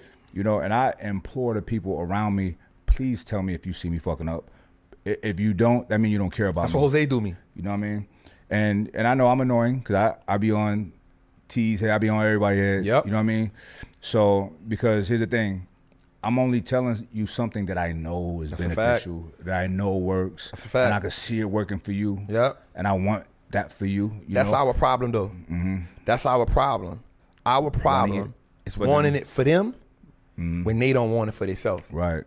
This is what I've learned, though. So, just like machine learning is learning with prompts and over time, and I learn over time how to deal with people close to me.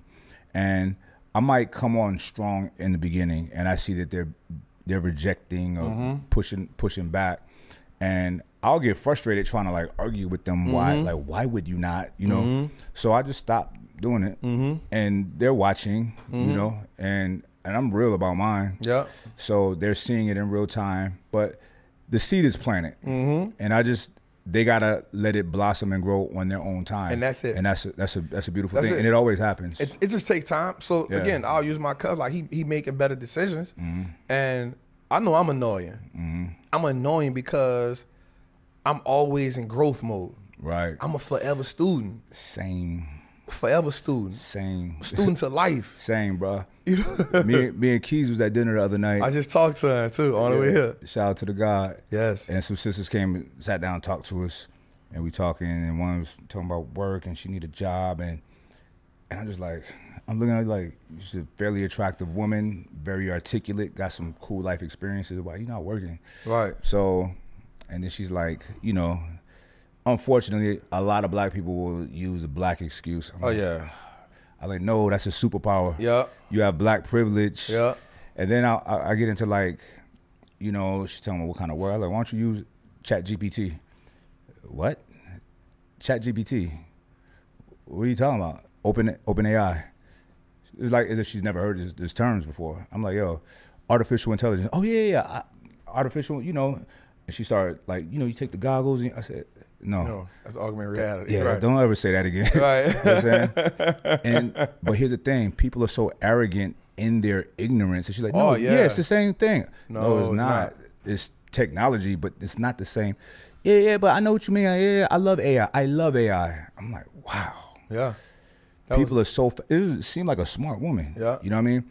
People are so. It's so fascinating how the mind works. I like that arrogant in their ignorance. How defensive one is when they're wrong. They just don't want to. If I'm wrong, please point that shit out so I could fix, so I could pivot. Yeah. That's what science is about. Science is what I love about scientists. I'm a nerd for science, right? Right. These guys, they talk, they're like, yo, nothing's exact, right?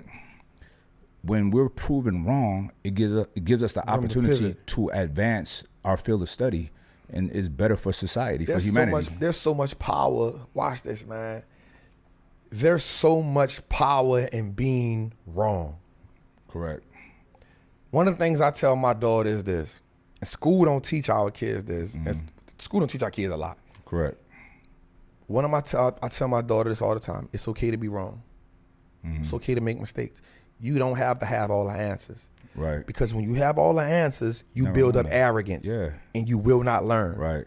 And so, because I know my daughter looks at me as Superman, this is how I made it real to her. I say, Daddy always make, ill-advised decisions. I'm not always right. Right. And she was like, you be wrong sometimes, Daddy? I'm like, hell yeah. That's why I always tell you, when you tell me something, I'll be like, you right, babe. Or I'll come back and tell you, you know what, Sting? Man, you was right about such and such and such and such. Because she be right about a lot of stuff. Yeah. She be like, Daddy, that ain't how that go. Right. Daddy, this. I be like, no, Sting, it do go like this. And then I have to double back and be like, Sting, you was right. Right. I said, you know why? I said, because Daddy always learning. And it's okay for Daddy to be wrong. Right. And so I want you to know in school, I don't want you to feel no kind of way about having the wrong answer. Right. But what I do want you to do is always be willing to learn, answer the question, and then if it's wrong, make the adjustment. There's so much power in being wrong. And what happens is, in the world of social media, in the world of everybody having opinions, everybody wants to be right. And here's the fascinating thing. Now, I tell people this, and it sounds arrogant, but it's not. It's confident. I said, if I'm going back and forth with somebody, I'm not wrong. I'm never wrong. And I say that because if I'm going back and forth with somebody, it's because I know what I'm talking about. I've done the research, right? And I always say this, I don't believe anything. I either know or I don't know. you'll very rarely hear me saying, "Oh, I believe it's like this." Right. I'm not gonna do that. That's facts. I know that I don't know. Yeah. Right. So if I'm not gonna do the due diligence to learn it, I'm not gonna talk about it. That's a fact. I don't know. No, that's big. So my daughter, it's so crazy how they pick up your characteristics, right? Bro, I research everything on a very high level, right? So I even found back doors for ChatGPT to get it to do things that it's not supposed to do. I'll tell you about it off air. But I research everything. So one day I throw the dog a grape. Dad, you can't give him grapes. It's toxic. She's 7. I'm like, I know it is a large amount. He's a big dog, so a grape is not gonna hurt him. But I'm like, who told you that? Google. Man, I love my daughter. Right. That's because that's me. You know what I'm saying? The last time she saw me do it, she researched it. Wow. She got her tablet and Googled it. Can you give the dogs grapes? You know what I'm saying? A 7-year-old. Why can't adults do this? Right. You have the ability to know whatever you want to know. Yeah. Just pull out your phone. Yeah. And you know, and that leads me to this point. What people should take into consideration. People will look at yourself or myself or whomever and say, they're smarter, they're special. Listen, we all have access to the same resources. Yes. Right? And one of those most powerful tools that we all have is a phone. Yeah. And the internet. Yeah. However, we don't use it the same. Yeah. You may use yours on Tinder. Yeah. Or Bumble. Yeah. Right? I use mine on ChatGPT. Yeah. Or going through content. Yeah. Creating more content. Yeah. You know what I'm saying? Or researching something. Or the Books app. You know? I don't know who I was with. One of the homies, we was all in the car, and I just didn't want to hear music, so I put on like a book. And I don't like audiobooks. I want to read it. Yeah. But I'll put it on just for sound. Yeah. Some of it gets in. Yeah. But I don't want to hear music all the time. He's like, "Oh, what book is that?" I told him. And he was like, "Oh, how'd you get it?" I said, "Book app." He's like, "Oh, I don't have that." I'm like, everybody has that. Yeah. And it blew my mind that the homie, who's a smart guy, didn't even know what the Book app was. Right. Like, so you're not using it. Like, that's crazy to me. You know what I'm saying? Because just like you said, I'm on the same trajectory of growth forever. Yeah. It never stops. It never stops. My father, bro, I posted a picture of my father yesterday. It was his birthday. Shout out to the OG. Salute to the OG. OG. Yes, man, sir. Anybody that resonates with my energy and what I'm talking about, you gotta thank him. It comes from him. He planted the seeds. My father's 76. Come on, man. Don't look it. His mind is intact. Come on. He sound like a young man. Come on. He still have that thirst for like being better. He still works out. Come on. He still reads. He still argues with me about boxing. Yep. You know what I'm saying? Like, he still plays a lottery, still trying to make it. You feel me? Like, all of the things, man. And he still get dressed fly. Come on. He has not given up his zest for life. And there's people my age that's giving up their zest for life. A lot of them. You know, I see people from high school, like, you like a worn down old man. You can see it. And listen, Nas said some powerful shit one time. He said, the antidote for any disease is right here, is your mind. Yeah. Right? And that's for anything in life. People are old because they decide to let themselves go, right? You don't have to age. You can reverse your aging. Come on now. Right? It's all about keeping this here. So the body will decline over time. Yep. It's a process called entropy. You can't, you know, gravity is like friction, is wear and tear. The mind doesn't have that issue. It has that issue if you abuse it with like alcohol and bad foods. But other than that, you ever listen to, now Warren Buffett ain't the healthiest guy, but you ever listen to him speak? His intellect is sharp, it's pulsing. It's like a ripe, fit brain. That's right. You know, because he works that muscle every day. 500 pages a day. Every day. I don't know how he do it. Every day. I believe he said like the amount of time that I spend reading is not productive, like, to everything else. It ain't. But you hear him talk. You don't sound like no 80-something-year-old man. You feel me? That's a fact. But my father's like that, and that is my mentor. That's my idol. Come on, man. And I'm on that path. Like, my pops, so now he's like, every time we talk, knocked out 100 push-ups today. You know what I'm saying? Yeah. Like, he got to throw that in there. And he's like, I'm down to like 170. You know, my waist coming in. Yeah. And I'm like, man, Pop, you so wise, because you know, in my mind, I'm like, yo, the older I get, I need to lose weight. Yeah. You don't see no 100-year-old person 200 pounds. You know what I'm saying? And my dad knows this. So he's like curtailing his diet even at 76 to be more fit and healthy. You know what I'm saying? That's and clutch. Vibrant. Yeah, that's bro. clutch. So you know, my father's had multiple surgeries, wear and tear, a hip, back, recovery. Like as a 70-something-year-old man, recover like nothing. Yeah. Because he's not an old, like sickly man. And that comes from intake too. That comes from. So that's what I've been on now. So I've been doing this cryotherapy once a week. And it's been, I ain't gonna lie. Is it the tank or a room? I've been getting in the tank. If you can, go into a room. So a room, what do you mean? Like a room like this? It'd be like a room like this, a little smaller. It's 100% pure oxygen. It's brick. So they'll give you a mask for your nose, lips. I'm gonna see what they got one that in the muffs to cover your ears. Yeah. And gloves for your hands and socks for your feet. Because your extremities is where you lose heat the easiest. Yeah. And you'll get frostbite. It's that cold.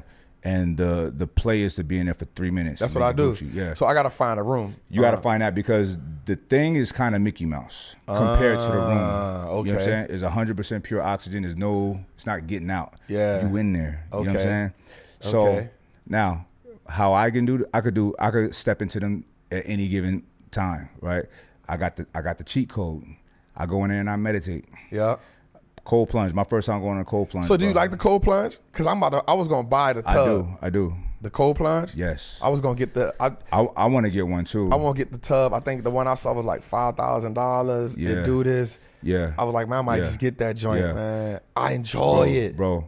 So once again, I gotta go into meditation immediately. Okay. If I'm not in meditation, I can't do it. So I get into why?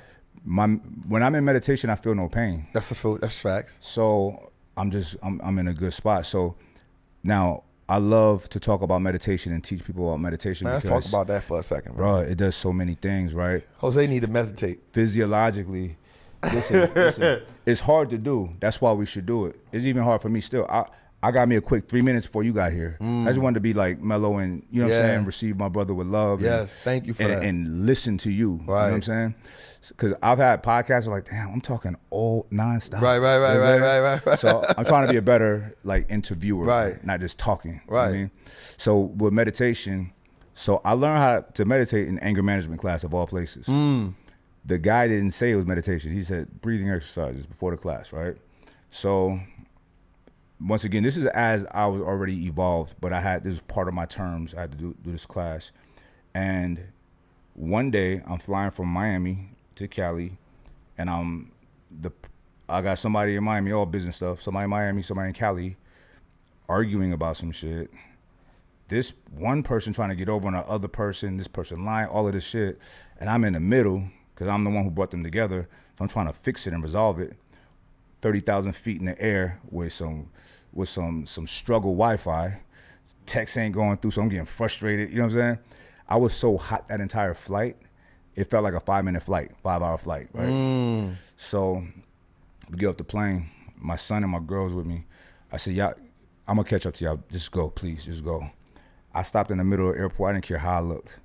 And I just did the breathing exercise. I felt like I was there for 15, 20 minutes, but I'm sure maybe 2-3 minutes. But bro, after that, I was so mellow and calm and peaceful. I was like, yo, this was crazy. So I started looking up breathing exercise and the things that he instructed us to do. I'm looking it up and I'm like, oh, this is mindfulness meditation. He just didn't call it that because I'm sure the guys would have like, oh, I ain't doing that pussy shit, whatever. You know what I mean? So I went back because I was done with the class. I went back and thanked him, like, bro, like I told him what I got from it. He was like, please. So I've been employing, that's a tactic that I've been employing ever since. And this is 2015 to now. I meditate.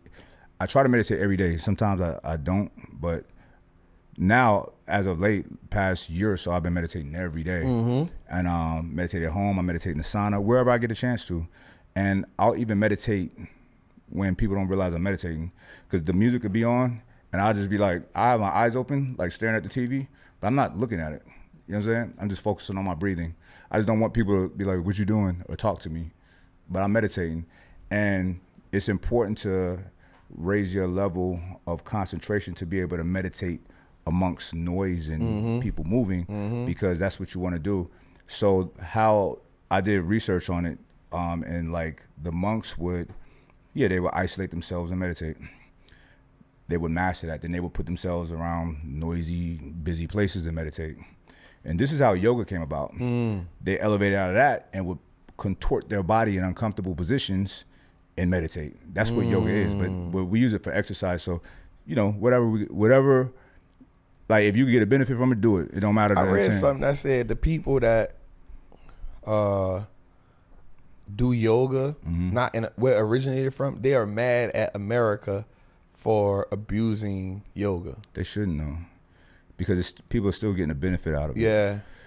That makes sense or something? Or why they would be mad? Yeah, I see why they would say that. Yeah, I read something not long ago. They said like they mad because it wasn't made for those intended purposes. Yeah, but who cares? If it benefits you health wise, right?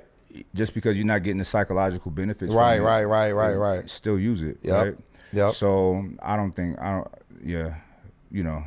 like when I ate a vegan diet, but I wasn't a vegan. So they go, it's not ethical for animals. No, I'm not save the animal. Like I love animals, but I'm not like say fuck humans because of animals. Like animals don't give a fuck about us. You know what I'm saying? They're not like, hey, thanks. Yeah. For looking out. Yeah. You know what I'm saying?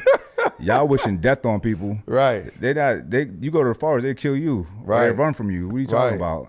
When I learned what a vegan was, I was like, what are you talking about? Right. Like, why are you talking? Like, you can't sit on leather, my guy. Like, you don't got no leather. No, okay. That's okay. You're crazy. You know what I mean? So it's just people. People want to be so righteous. Right. Knock it off. It's just silly. Anyway, but so meditation, for me, it gives me a GPS for my decisions. Right. It makes everything crystal clear. Things that I need to do. It slows down the world when I want it to slow it down. Bro, I literally feel like that guy right there. Like I could do anything. He's been floating for a long time. I feel like there's nothing that I can't do. Right. Because I do the things. The things are I fast. Yep. Every day I do a form of intermittent fasting. I eat once a day. That's every day. Yep. And that's not until the evening. Yep. I meditate. I pray.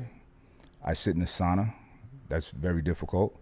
And today it kicked my ass for some reason. You sit in the sauna every day? Every day. I was going twice a week, man. Every day. Why? Why every day? The benefits, bro. I know you sweat out the toxins. Compounding the interest. You know what I'm saying? So, all right. So meditation, it does. I'm sorry. The sauna. Sauna. So at I believe it's 160 degrees. Yep. 15 minutes. Heart rate elevated is the same effect as doing that much cardio. Yep. That's one. You're sweating out toxins. That's two. You're developing a higher capacity of managing stress because it's stressful.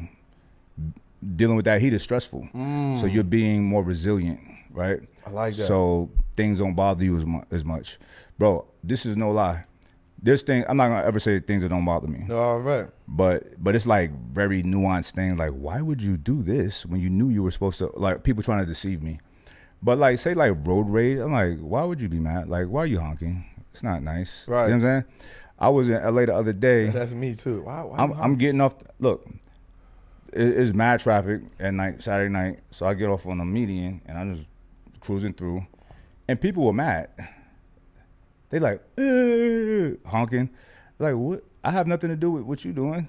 You chose to be in bondage. You know what I'm saying? Why don't you follow me? But I'm like, they're so mean. Right. Bro, I used to follow people. Wow. I used to be so crazy with That's me too. And I wasn't even mad, but I'm like, I'm gonna teach them a lesson. Not to be fair. Yeah, that's me. That was me. You know what I'm saying? That was me. Right. But now I'm like, what? It's so not nice. That's how I think. You know what I mean? But I think a lot of that one day, this is me. So one day, this was probably like, I had just come home from prison, man.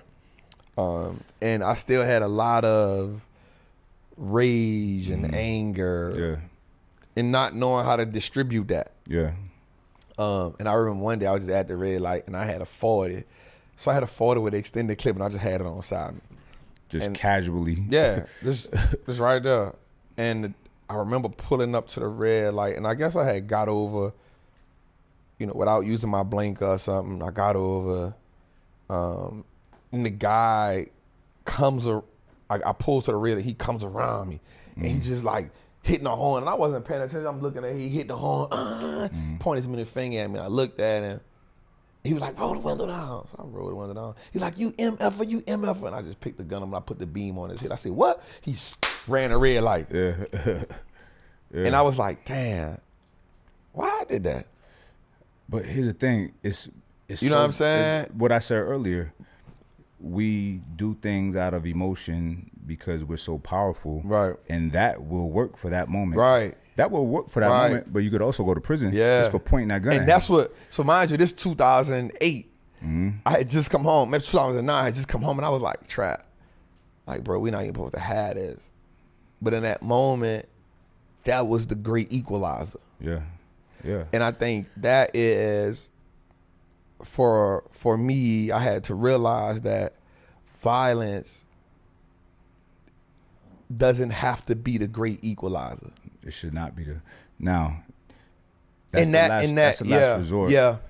Because I'm a proponent of violence. Yep. When necessary. You know what I'm saying? When necessary. If a man is not violent, he's a potential victim waiting to happen. That's a fact. He is for a man to not have the capacity and propensity of violence. That's it. He should be ashamed of himself. That's it. Don't ever have a girlfriend. Yep. Don't ever have kids. That's it. Don't ever be around people that might need you to protect them. That's it.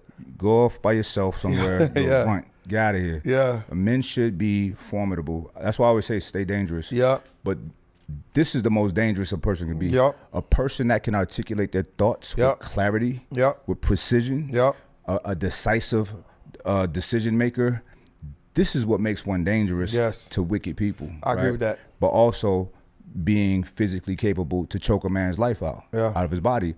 I believe that. Yeah. And I mean that, to be able to choke the life out of somebody, because the right type of offense that one may project towards me or somebody I love, I don't want to use a weapon. I want to choke him. I want him to be punching me, right? And seeing that it has no effect on me, and I want to keep squeezing him with a calm look on his face, until till the lights go off. He withers away. I want to divorce him from this earth. You know what I'm saying? With my hands. And that's a fact. I don't want to shoot him. I don't want to stab him either. Right. I want to do it with my hands. Right. You know what I'm saying? So, you know, men should be able to do that. You should have the capacity to protect. And if you don't, go and learn. Go and learn. I remember one of my assistants, shout out to Ray, because he's a remote editor for us now. But bro, when he first started working for me, he walked in my kitchen like, I was like, what are you doing? Why are you walking like that? I don't know, just intimidated. I was like, for what? I said, I called my boy Marty. I said, Marty, you got your new client. He had a boxing gym. You gonna start going and learn how to box. Right. And Marty spar him and whoop his ass. Yeah. And he did. Right. And Ray took it, but it toughened Ray up. And I said, Ray, you a real man for that. A lot of people don't want no kind of conflict, bro. No kind of like, look, this is control. This is, you know, you're learning something, so go do it. So a lot of motherfuckers would not do it. He went and did it. So I respected that, man. Yeah. You know what I'm saying? So did he evolve? Yeah. Oh yeah. Oh yeah. It evolved too much. Oh. Cause he tried to snap he at walking me. cocky now. He walking on the phone, like we were dealing with these issues, and Sean and I were calling this guy, and he was just feeling a certain way this day. Like, I don't want to do this and this. I'm a man. I said, hey. You know what I'm saying? Right, I said, a man secures the bag. That's it. Not saying you're now a man. Now you hit it. Now you flip the switch on but him. Yep. It was a learning lesson for him. Yep. And he's a brother to me, and I love him to death. Yeah. And it was funny. Yeah. You know? But I understood. Just to see him walk into that, though. I understood, because I, you know, I can't say I've ever done that or been in that situation, but I understand it. You know what I mean? I understand it. And it all comes down to a man. Look, people he had a girlfriend. It was like frustration. This is what men got to do. Like, fellas, please listen to me. Please. Talk to me. This is powerful. Your joy, your source of happiness should never come from a woman. It should not. A man's purpose should be his source of joy. A man's fulfillment of his purpose a man having his assignment and handling it should be his source of happiness, not a woman's love, right? Because love is not a practical thing to lean on for anything. It comes and goes. The same person that I love you will say, I hate this nigga, fuck him the next day. You know what I'm saying? Because they can't have you the way they want you. Like, you just said you love me. So love is a silly thing to hang your hat on, especially for men. So I advise men, never, I'm not saying don't love your woman. Love your woman, treat her good, protect her, but do not allow that to be your source of happiness, because you're gonna get let down. I've been there before. I'll never let that happen again. My motivation is me being productive. I have children. I have people that depend on me. I have family. So my motivation is to prepare everything for the day that I die. I live hard, not in a bad way. I'm on the go nonstop, right? And I put myself out there. I fly a lot. Like, who knows? I'm brave. I'll step to anybody that's doing some kind of injustice. Who knows when I'm gonna die? But I don't want my people to be fucked if I die before ahead of schedule. You know what I'm saying? So I'm motivated by that, and that makes me happy. That fulfillment. Look, it be days, bro. This past Saturday, get up, go to the gym, and then me and my daughter go to the pool because we got back to 80 degrees, and then went and picked up my son, took him to the mall. Then we went and watched the Javante fight. Then went and met with my other son for hookah, right? Driving home, I got 4 kids. Then my daughter, my other daughter, the only one that's not here, she's in Arizona. She called, she had a stomach pain. I'm talking to my mom, trying to get that figured out. This is the middle of the night. I get home, by the time I'm off the phone with them, my son is up doing laundry. It's like 5:30. I just stayed up, and I was okay with it. It's like I get the least amount of sleep in my house, but I'm doing everything for them. There was my Saturday. It was completely full with me doing things with my kids. The only thing I did was work out in the morning for myself. And that's what I'm here for. Right. You feel me? That's what I'm here for. And that makes me happy. Yeah. You know what I mean? So a man should never put his source of happiness. First of all, it's not fair to put your source of happiness in a person. Yeah. You're going to get let down. Yeah. You know what I mean? Yeah. But just as a man, you don't want to be crying to this, oh, baby. You don't want to be that guy. Don't be that guy. They don't respect it. Jose, don't be that guy. Jose, you was that guy? All right, bro. Don't let me find out, baby. Nah, we don't. That's not the vibe. Nah. Big Trap. I could sit here and talk with you all day. Man, bro. always, brother. But I know you're a busy man. I want to give you your flowers, my brother. Thank you, brother. You a fly dude. You know what I'm saying? We didn't even get, bro. I had questions, right? I had questions. We didn't even get to that. We don't have to run it back. Of course, because man. I really do want to get into the business side, like the very practical things that you teach people. Damn, I see them too. Damn. What is limitations? Divorce and limitations. What is these are all things I got from your podcast. I can see. I see it. Divorce and limitations. Let me just tell y'all what the king got up here. Yeah. Divorce and limitations. What's real freedom?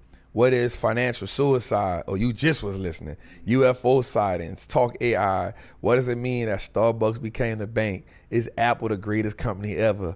What is irrational wealth? What does it mean when you say unemployment equals dead money? How does one pioneer out of poverty? What is audacity to create? Pick one and build on it.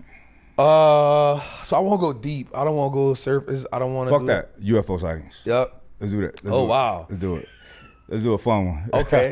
UFO sightings. You spoke on it. I think again, looking at Behold a Pale Horse was something that I always believed. I believe that America has so much information that they don't give to the public. And the reason why America doesn't give it to the public is because realistically the public cannot handle it. That's a fact. Well, actually, I'm gonna push back a little bit. Okay. They're giving it to the public. Yeah. Oh, they don't, in movies. They don't give a fuck. Yeah. No, they're telling people on the news. Okay. Yeah. So people don't give a shit. Yeah. They going up. They did a good job of programming a bunch of drones, a bunch of robotic people. That okay, going to work. Don't. Right. They just say, yo, these are not earthly machines. Yeah. With technology that defies physics. For physics. Yeah. Yep, that's cool. Okay. on to the next. What are you doing? Yep. Swipe left, swipe right. Yep. Yeah. You know what I'm saying? Distraction. Listen. One of my spiritual fathers, the Honorable Elijah Muhammad, we have books about this. No, facts. He been talked about it. Been talking about it. Yeah. It's not a surprise. No. It's talked about in scripture. It is. You feel me? It is. There might be, you've been to Kemet, right? There might be, I'm sure there's scripture on walls and hieroglyphs kind of depicting this type of phenomenon. There is. So it's they've been around for a long time. I don't know much about it. Yeah. But we're living in a fascinating time. We are. I think one, I will say this right quick. I think every black man and woman should go to Kemet. Correct. That should be on your. I went for 30 days and I'm planning like, that probably where after the tour we do. So let me say we about to go on a tour, trapping during a recession, on Wall Street Trapper, Trapping Tuesday tour. We about to do that. We about to do 8 cities, and I'm thinking after that I'll probably go back. I think that every black. Now, I want to commend you on this. But one thing you did, I love what you did. You went dolo. Yeah. You went dolo. Yeah. And for those who don't know what Kim is or Kemet, that's Egypt. Yep. That's what y'all call Egypt. Yep. But Egypt is not the name. Egypt is a Greek name. Yep. But for sure. So I went for 30 days. I went from Tanzania, Kenya, Kemet, and then Dubai. I went dolo because, and I'll probably go again dolo. I wanted to, while in prison, I was so fascinated. One of my first books was The Browder Files, and then I read Nile Valley Contribution to Civilizations, and then I read Stolen Legacy. And those, I think a couple of those might be. So those books, Stolen Legacy. Stolen. So Anthony Browder, they piqued my interest, and I realized how phenomenal we were as a people. And I never, when you think about schooling, it always gives us our culture starting with slavery, right? And we're like, what were we before that? Listen, you know what I'm saying? You can't. Now, this is not a black or white thing, but it kind of is. Okay. Historically, the people that have been committing the most atrocities that we know of have been people of European descent. That's a fact. So we can't believe the things that they say. Nope. Especially in school books. Yep. Why would they want to educate a slave? Yep. Right? So they teach a person, I'm not going to say a slave, a person under the condition of slavery, they teach you that, your genesis is slavery. Yeah. It's not. It's not. It's not. So this is fascinating. Some of their greatest thinkers are the Greeks. Yep. Right? The Greeks were students of us, of Kim. Aristotle, Socrates, Plato, Pythagoras. all of them. Yep. All of them went to Alexandria. This man. Yep. Imhotep. I already knew. This was the world's first documented multidisciplinary genius of philomath, polymath, right? This man was a genius in medicine, the esoterics, mathematics, astronomy, and engineering. I want to believe he did the first surgery, if I'm not mistaken. Well, listen, so let's talk about the eye of Ra, right? It is shaped identical to the pineal gland, which is also what they call the third eye. The third eye. How would they know that if they wasn't opening people's brains up intact? You feel me? So, okay, so let's talk about school real quick. Come on. So my daughter goes to... Jose got up just now when you started talking. Jose, let me say this, man. Man, you are one of the most intelligent men because it's not surface level, it's real.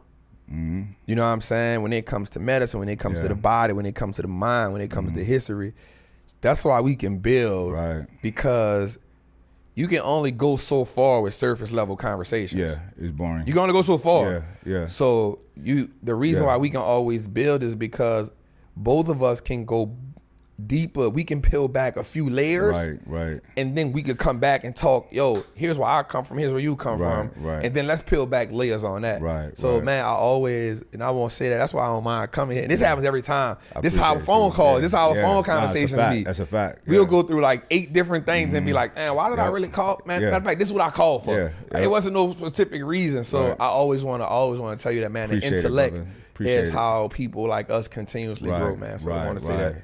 Yep. alike minds connect and attract. So, all right, so my daughter goes to a school. It's a private school. It's called Wonderstorm, right? And it's like a hybrid of like the Waldorf Academy and Montessori, right? Okay. So it's a dope school. So I'll go check it out. She does homeschool too. Okay. But I want her to have her and her mother want her to have the social dynamics and dealing with navigating through that as well. But we have a teacher that comes to the house because, listen, I'm not going to give the most formidable years, the most precious years of the most precious people to me to strangers. Yep. So I'm at the school, understand the process, the guy who runs it, talk to him. You know, he's a fan now, like podcasts and all of that stuff. Cool guy.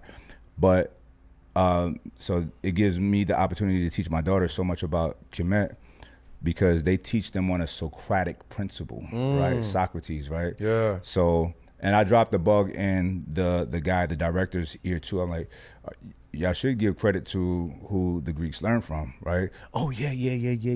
So anyway, we're in the process of teaching my daughter these things because she can identify, oh, that's Socrates. Yeah. Like his face, you know, I got a bust for like bookshelf bust with like Socrates and shit like that. And she's like, oh, Socrates. Like, okay, I got to start teaching her who his teacher is. Yeah. So back to what you were saying, they're teaching this craziness, silly shit in these school books. I just dropped this one thing. So geometry now, in the chair that you're sitting in, one of the most smartest men on the planet was just sitting there, right? Last week, Eric Weinstein. He's a physicist. He's a mathematician and a physicist. That's the person you told me about? Yeah. He works with Peter Thiel. Yeah, and you told me about him a while back. Dollar funds and you know, I love when people are intelligent and they use it productively, not just talking. You know what I'm saying? I'm like, so we're talking, and I've been reteaching myself geometry and trying to get better with it, right? Because geometry is the language of God. It's the language of everything. Explain that to me. Everything, every mystery of the universe can be reconciled with math, with geometry specifically, right? Why geometry? I don't know. That's just how it is. So so geometry is shapes and angles, right? Yeah. And formulas and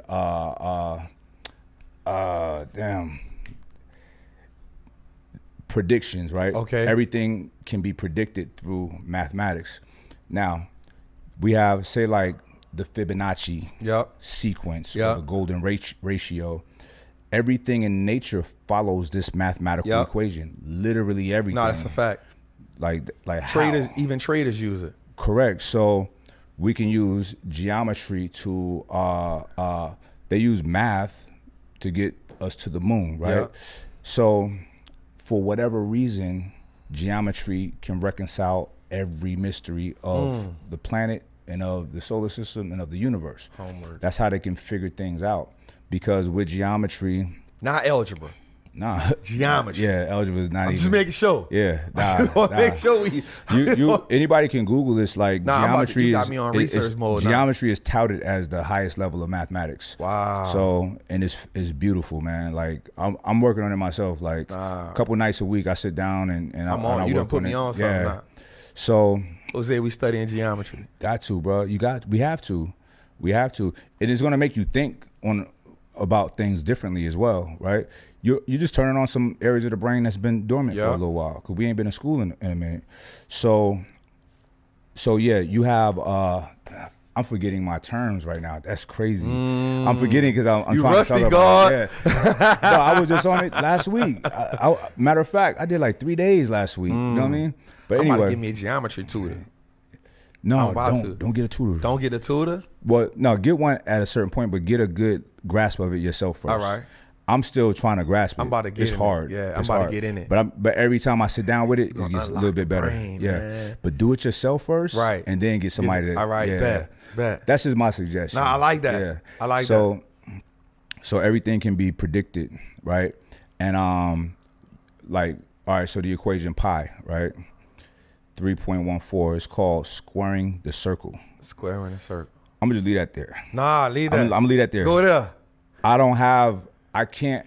I kind of grasp it, but I can't articulate it yet. All right. I'm not there yet. When I come back, we on it. Oh yeah, one night, bro. When I really was learning about pi, I stayed up all night, just fascinated, and then reading how it's everywhere. You know what I mean? So, but here's one thing. There's a formula called the Pythagorean theorem. I heard about that. Pythagoras was one of their great mathematicians, and this is one of the most brilliant equations there is, and it's named Pythagoras, who was a Greek, who that same equation existed at least 1,000 years before that man was born. You know what I'm saying?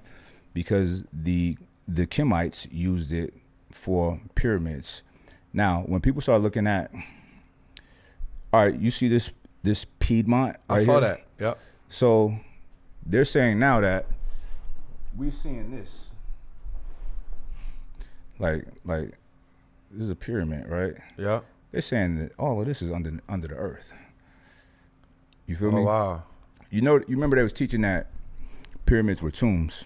Yeah. There's never been a body found in a pyramid. Yeah. So it's not a tomb. Yeah. Just reading, I don't know what's what, but I was reading that there's theories that the pyramids, based on where they're placed on the earth, they are electric magnetic hubs. I read that. So think about this. The Kemites had electricity. Yep. They had light, they had all of the things, right? Yep.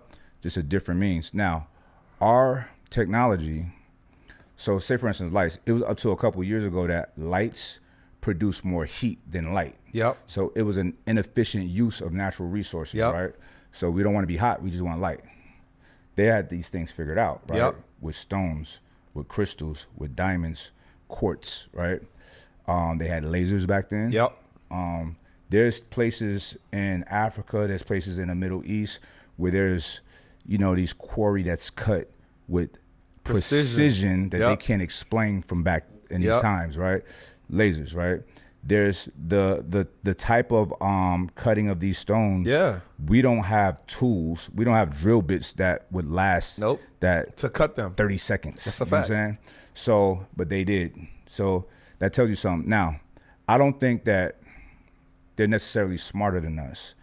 I think that their civilization lasted longer than ours. We're still babies, and we're doing pretty good. We got cell phones, we got microphones, we got podcasts. Yeah. So we're redoing things without the manuals. Manuals being like they were the height of civilization as far as we know. Intellect, right? for sure. Right. Yeah. So allegedly, the Library of Alexandria was sacked and destroyed. Yep. There's temples in Timbuktu, Ghana, and Kemet. Yep. All destroyed. Yep.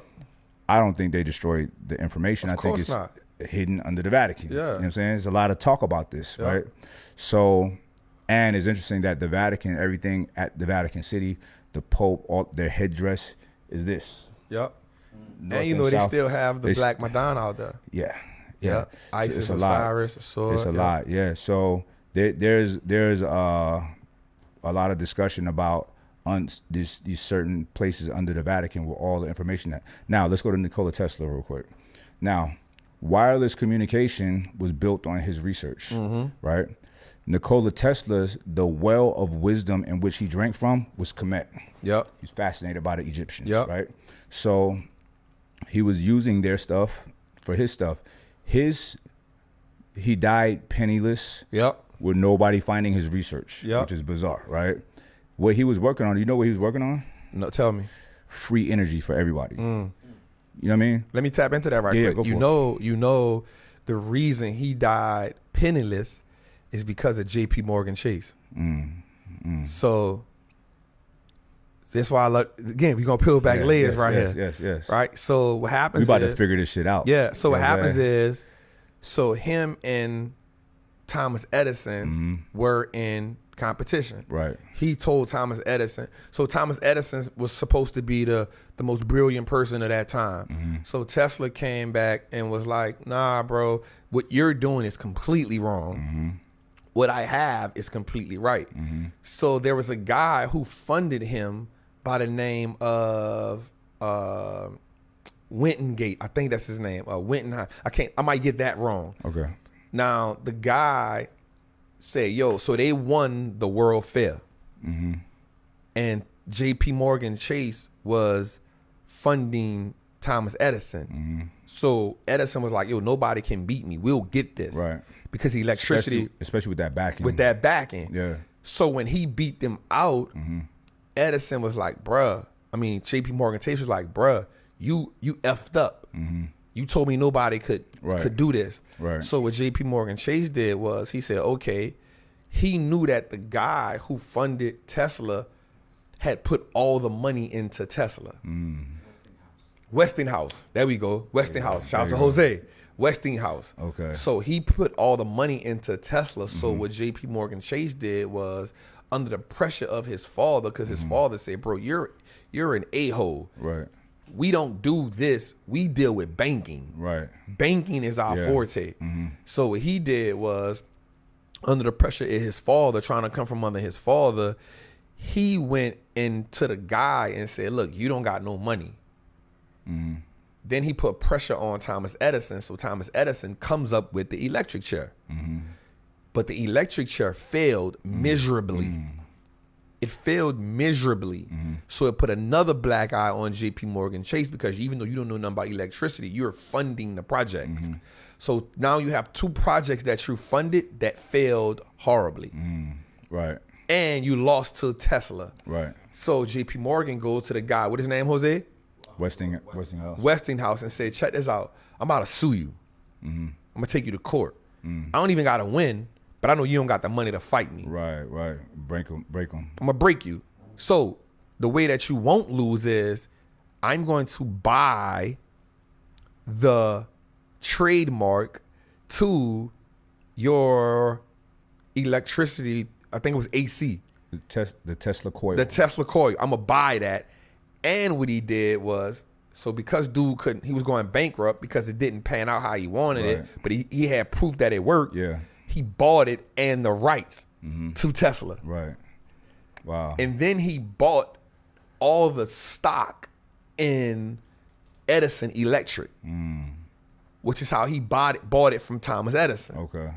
And then once he bought that, he went to Thomas Edison and said, yo, you don't, because the stock had went down because of the two failed experiments. He bought it from Thomas Edison and then told Thomas Edison, I'm kicking you out, which is how we get General Electric. Yeah. General Electric was Edison Electric first. JP Morgan buys that, then kicks Tesla and Wittenhouse out. In New York, it's called Con Edison. Yep. That's our electric. That's it. Yeah.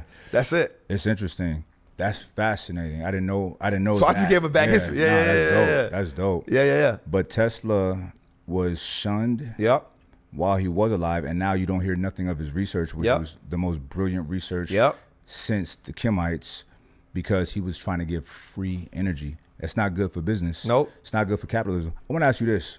Now, mind you, that's because of, so the reason why you don't hear it is not only because it doesn't work, but it goes against now everything that JP Morgan fought for. For sure. So let's talk about that's crazy. Let's talk about capitalism. Right? All right. Because we live in a capitalistic society, kind of. Yep. We live in a socialist society. Yeah, and America is mixed. Weird. It's weird, right? So-called. But we live in this society in which you sink or you swim. Yep. There's no in between. No, so you can't float. We both sink. I mean, we both swim. Sorry. Yep. And that's the vibe. I'm going to keep swimming. Yep. And get a yacht. Yep. And a spaceship and whatever else I can get. Yeah. But it's a fact. At what cost, right? Because look, I'm in LA yesterday. I'm in Hollywood. I look over in the corner. I'm in the car. Look like a man's dead on the corner. Yep. Like in Hollywood. Yep. Right? The opulence, the money that is all around there. But this man is just drunk or something, right? What we got the nerves, our nation got the nerves to call somebody a third world country. Yeah. Third world country because they has no resources, right? We have resources and we have that. Yeah. This man laid out in broad daylight, mind you. Yeah. Casually. Yeah. On a Tuesday or Wednesday. Yeah. You know what I mean? It's capitalism, and this is going to trigger a lot of people because a lot of my views are what some would call conservative, right? But I'm not a monolithic thinker. And I do recognize the ills of the way capitalism is being acted out in this country, because no one cares about anybody. Yep. You know, people only care about what they can get. And it's like, look, we have so much. Yep. Listen, so I have an organization called Dirty Angels. We go out in the streets and feed people, give hygiene kits, jackets, whatever, when it's cold. And one thing that I noticed is, like, our homeless people got cell phones. Some cats got dogs. Someone got a girlfriend in their tent. I'm like, you good up in there. You know what I'm saying? So it ain't even about survival. We're so far past survival. We're about luxuries. You know what I mean? America, if you're in poverty in America, you're still in the top 10% in the world. You richer than most people on the planet. That's heavy. You feel me? So that's heavy. What are we really doing? Right. People don't really see past their own life. Yeah. But man, you like yourself, we've both been incarcerated, right? Yeah. You see the shadow people. Yeah. You see the people who don't got family. Yeah. You see people who nobody care about. Yeah. I remember being locked up with a African dude. He worked at 7-Eleven, like an Ethiopian or something, older man, really complicated name. He should not have been in there. There's a guy, somebody said somebody flashed a knife, and it was like a Hispanic guy, not him. They just arrested him because they needed a body. He's been in there for like 6-7 months at the time I was in there, because he can't understand the name that they're saying, because it ain't his name. They're saying it so wrong, and nobody cares. There's so many people in this planet that has no help, that nobody gives a shit. This man do not know what you're saying, so he's just sitting in there and leaving him in there. But it's a lot of that, right? Yeah. What are we doing? You know what I'm saying? What are we really do? Are we a good nation? Like, what are we doing? I think we have been, America is a victim of its own success. Okay. Right? And the people only can take on the mindset of the ruler. Put that in perspective. I'll put that in perspective for a second. So everything that America stands for, it also distributes to its people.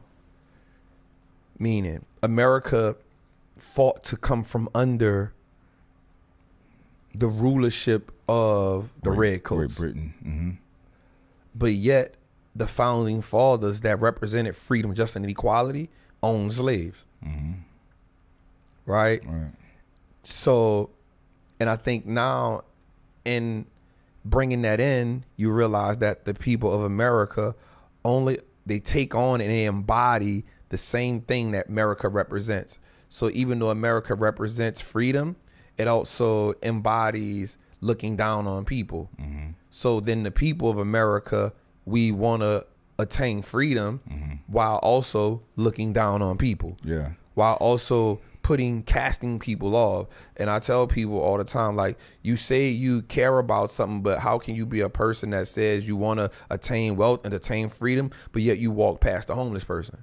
Right. So what we do is every year, and we are doing more.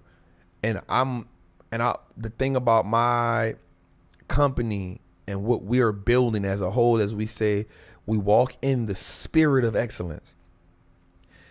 We always say the purpose is in the preparation and the gift is in the grind. Those are pillars that we walk on. And so the spirit of excellence says, if I'm in a situation, I pass by somebody, here. The gift is the purpose is in the preparation. Well, the way that we prepare is not only for what we're doing, but we're preparing for how do we change. Our goal is to move the needle for everybody. That's what we want to do.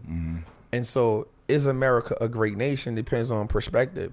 For me, I know that we have a toxic relationship with America, especially as Black people growing up in America, coming up in America. One of the things we have to do is, if I see, for me, it was always about how do I help dudes. And I started this business because everybody wanted to be great. Everybody wanted to be dope. Everybody wants to be on the big platforms, but nobody want to go talk to the prison. Nobody want to talk to the dope dealer. We gonna shun them. Right. We gonna shun the girl who's stripping in the club. We can't shun her. We got to equip her. That's church. Yeah. That's where church should be. But it's not. That's what the temple should be. Yep. Right? So I could say this about the Nation of Islam. Yep. Right? This is the only organization that I've ever experienced. Like we have a process called fishing. That's when brothers going out with the final call, fundraising, selling the paper, selling bean pies, they're delicious. But they're fishing for dead souls. You'll be in Friday service or whatever, and you'll see crackhead, homeless dude in the meetings, right? Every week, that guy look a little bit better, a little bit cleaner, all the way until he's indistinguishable of everybody else. Real work, fishing for dead souls. Right. So we have these numbers. We have, out of the 100% of people, you know, and this is generally speaking, 85% of those people are deaf, dumb, and blind, which is not a knock to them. That's just how it is. You have 10% who they have knowledge, but they misuse it to feed off of these people and to keep them dumb, deaf, and blind. Then you have us, 5%. The 5%, who are the poor righteous teachers. We're not poor economically. We're poor in the sense that we're shunned from society. You know, they deplatform us. They call us whatever they want to call us, and they try to make people not look at us and take us as legitimate. But if anybody goes amongst like any event of the Nation of Islam, say for instance Savior's Day, you're going to be overwhelmed with how pleasant everyone is, how clean everyone's skin is, how fit everybody is, the manners, the politeness, right? And the sheer excellence that everyone strives for, right? Whenever I'm around, like every Savior's Day, man, I'm like, I gotta get my life. Look, my life is good. Like I'm doing the right things, but I'm like, I gotta get my life together. Better. You know what I'm saying? Because the people are so beautiful and so pleasant to be around. So that's one place that is very special. Right. Very special. I won't go to one, man. Yeah. Next year you'll be my guest. That's a fact. Next year you'll be my guest. Yeah. Thank you. Yeah, for sure. Me and Keys went this year. Yeah, I saw it. Bro, it's just beautiful, man. Yeah. And like I'm telling you, man, like last year, I stayed in the host hotel. I was mad tired, bro, but I was stuck in the lobby, just talking to everybody, bro. It was just beautiful, just beautiful, man. It's like, man, people, because you're not indoctrinated with anything. You're presented. First of all, the first thing we get is called student enrollment, right? And it's just I got it. Okay, so you know the science and the math. Yeah. So you have information, and when I was younger, you know, I'm a skeptic. I'm like, I gotta look this up. 120 lessons. All accurate. Yep. So you learn, right? You're taught to respect each other, respect women. You're not fucking women. Yep. You want her? Then marry her. Yeah. That's how it should be, right? These are real, what they call conservative values, but y'all shun us. You know what I'm saying? So, and this is what's good for a black man is good for everyone in America. Yep. Right? This is a model of how we can have real atonement in our country, in our nation, because look, as of where we stand right now, this is the modern day Babylon. Yep. Right? Her sins are so egregious. You have to be an imbecile to not think that the karma train is not coming. It has to. It has to, especially the fact that they're not doing anything to atone or reconcile for her sins. Yeah. You don't just get to do this and nothing happens. Yeah. You know what I mean? It's not going to be in a lifetime or 10 years. It takes time. Yep. And the bigger that one is, the greater the fall is. Oh, 100%. So these are things that people got to be aware of. And I don't even think it's all of the Brexit stuff and the China. I don't think this is surface level, man. This is not it, right? Because they got their problems too. Yep. So we're going to implode from within. Yep. We live in a world, bro. And I don't even want to pick on no type of people, but I have to use them as an example because they're being used as an example. The LGBTQ, whatever it's called, plus the trans things. I'm reading legislation that they're trying to pass.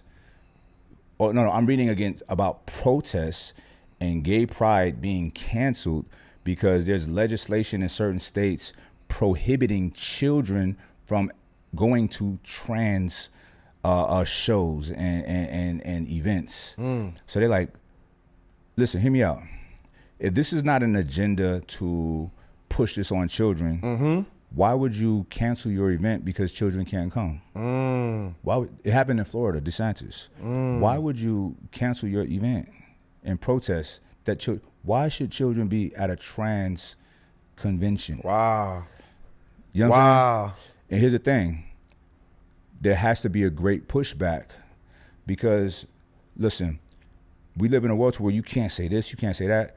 That's a tactic. Yep. To push this, to steamroll this agenda on over people. Yep. People don't be in fear. I'm not in fear of them trying to cancel me. Listen, I don't care. I'm with you. Look, we walk in spirit, right? Yep. So we walk with no fear. That's a fact. You feel me? So there's nothing that they can do to hinder this message. Listen, Tupac said, he did a poem called "The Rose That Grew from Concrete." Love it. You feel me? So Love you can look at the earth full of concrete. It's not the natural state of nature and existence. Yep. And concrete is hard, powerful, but grass will pop through it. Yep. And it keeps doing it. Yep. You cannot stop the natural way of things. You cannot. Right? So they're trying to, I posted a meme yesterday. There's a real lady saying, like a lawyer or something, trans women are women. Yo, I saw that. And they said, so bizarre. my kid is a Mercedes. You know what I'm saying? It's like, what are you talking about? Right. Why are you saying these things? Right. Why did Bruce Jenner get Woman of the Year? The same year Serena, he killed somebody in a hit and run accident. Yeah. And he's not in prison. Yeah. And I'm not calling him a she. He's a guy. That's a fact. I sat on the plane next to this fella. We was flying to London. Right. In first class. I was like, it's interesting. Right. You look nothing like a woman. Right. You like a big, strong man with tits. Right. It's weird. Right. We have to push back, bro, because that was the same year that I think he ran up against Serena.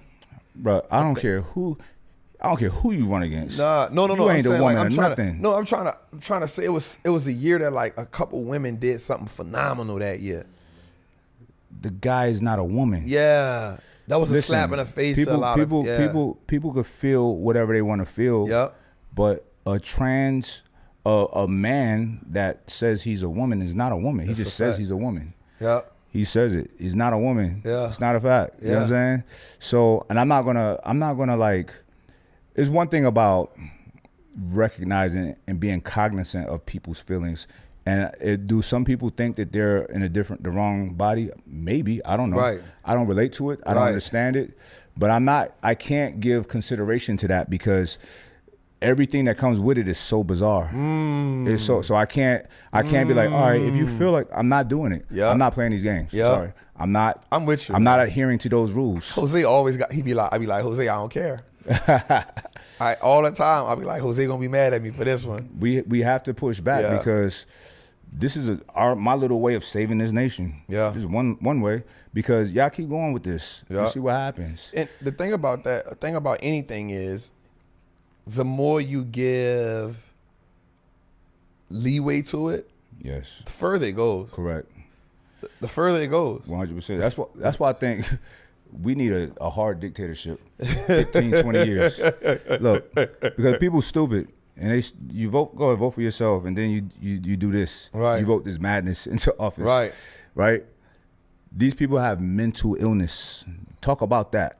So if a person thinks that they have multiple people in their head, that's a mental illness. So why would a person who thinks that they're in the wrong gender body not have a mental illness? It's a mental illness. That's a key point. It's a mental illness. And get out of my face talking about children. Like no. We're not doing that. They're trying to though. We're not doing that. They're fighting in We are Congress. not doing that. There is so many battles right now. Yeah, we're not doing it right now. Of them trying to pass legislation for there to be health care for minors having the gender we're not doing treatment. That. We're not doing that. No, we should not. We're not doing that. But they're really having legitimate discussions about it. Yeah. I need to be dictator. So I get that shit out of here, man. Y'all bumps y'all motherfucking head. What are you talking for? Get out of here. You know what I'm saying? I'm with you on that, man. I just feel that we are when we on a spiritual battle, and that's what it all reverts back to me, is being on a spiritual battle. Right. Like, and we all are, as we go on this journey to become enlightened, and as we come on not going with the flow. Right. Anytime you willing to go against the flow, you want to stand in the natural order. Mm-hmm. Right? There's always consequences and repercussions because people always want to go against spiritual, you know what I'm saying? Mm-hmm. And for me, it's like, yo, I'm gonna just stand on this.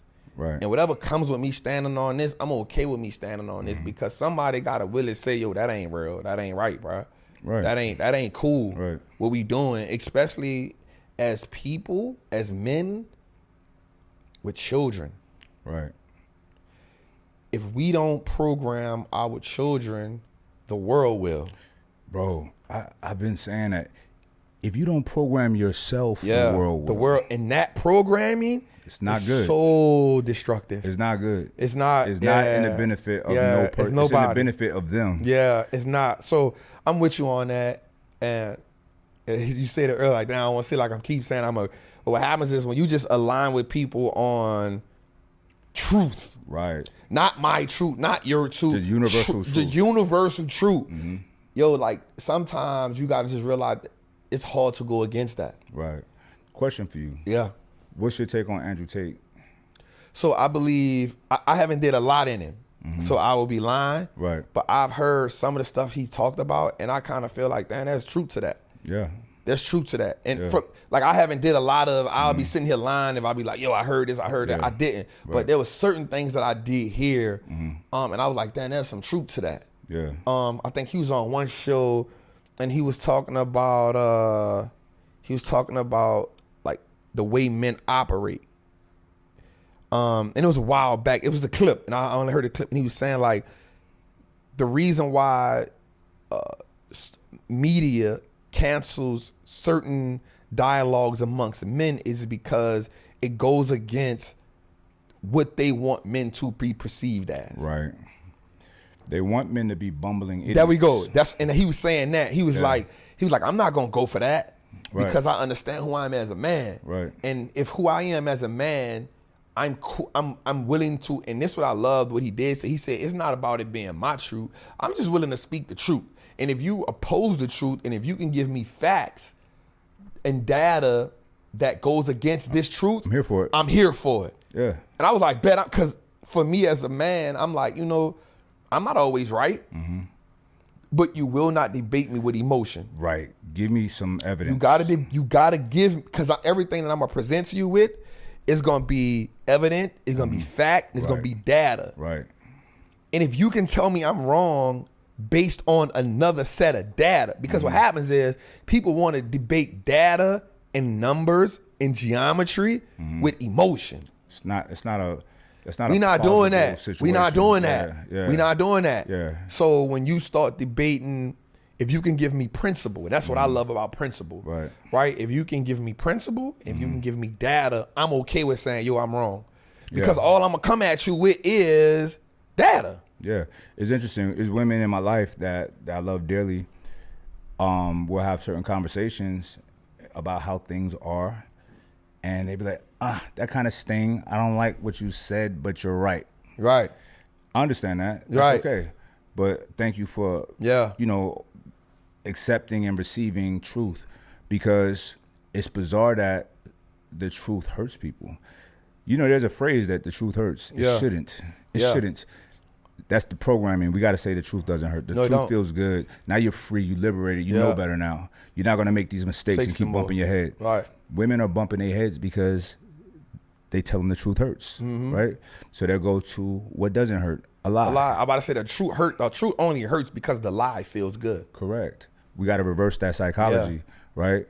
We need a hard reset has negative implications to it. Yeah. That term, but we do need a hard reset. Yeah. We need a reset to family values. Yep. We need a reset to standing on truth and facts and data. Not your truth, not my truth. We talking universal objective truth. Yeah, right? absolute. Yep. Right. I'm things with it. that can be measured. Yep. So we need these things, man. Like, you meet so many people in the world, and I meet women, I hear their stories, and I'm like, where the fuck was your father? You know what I'm saying? And it's like, fathers need to be with their daughters. Salute to that. Let's just stop and sit there for a second. I don't want to put my guy's story out there too much, but me and Jose was talking, and so Jose lost a daughter. Okay, right, and I don't want to put that out there. Yeah. And so one day I was talking to Jose, and a lot of the conversations I have is because I like to just stand on man stuff. Same facts, yeah. There's no gray area when we just standing on man stuff. No, none. You know what I'm saying? None. And so like I am not about the compromise of being a man. Right. You can't compromise that with me. It's not happening. You can't compromise it with me. No, and so when we was talking, so I asked Jose, we was talking about, so we do this thing called building a brand, and where we show behind the scenes of what it takes to build a brand, a business, a conglomerate, what that looks like. And so we created storylines that we want to get into. Right.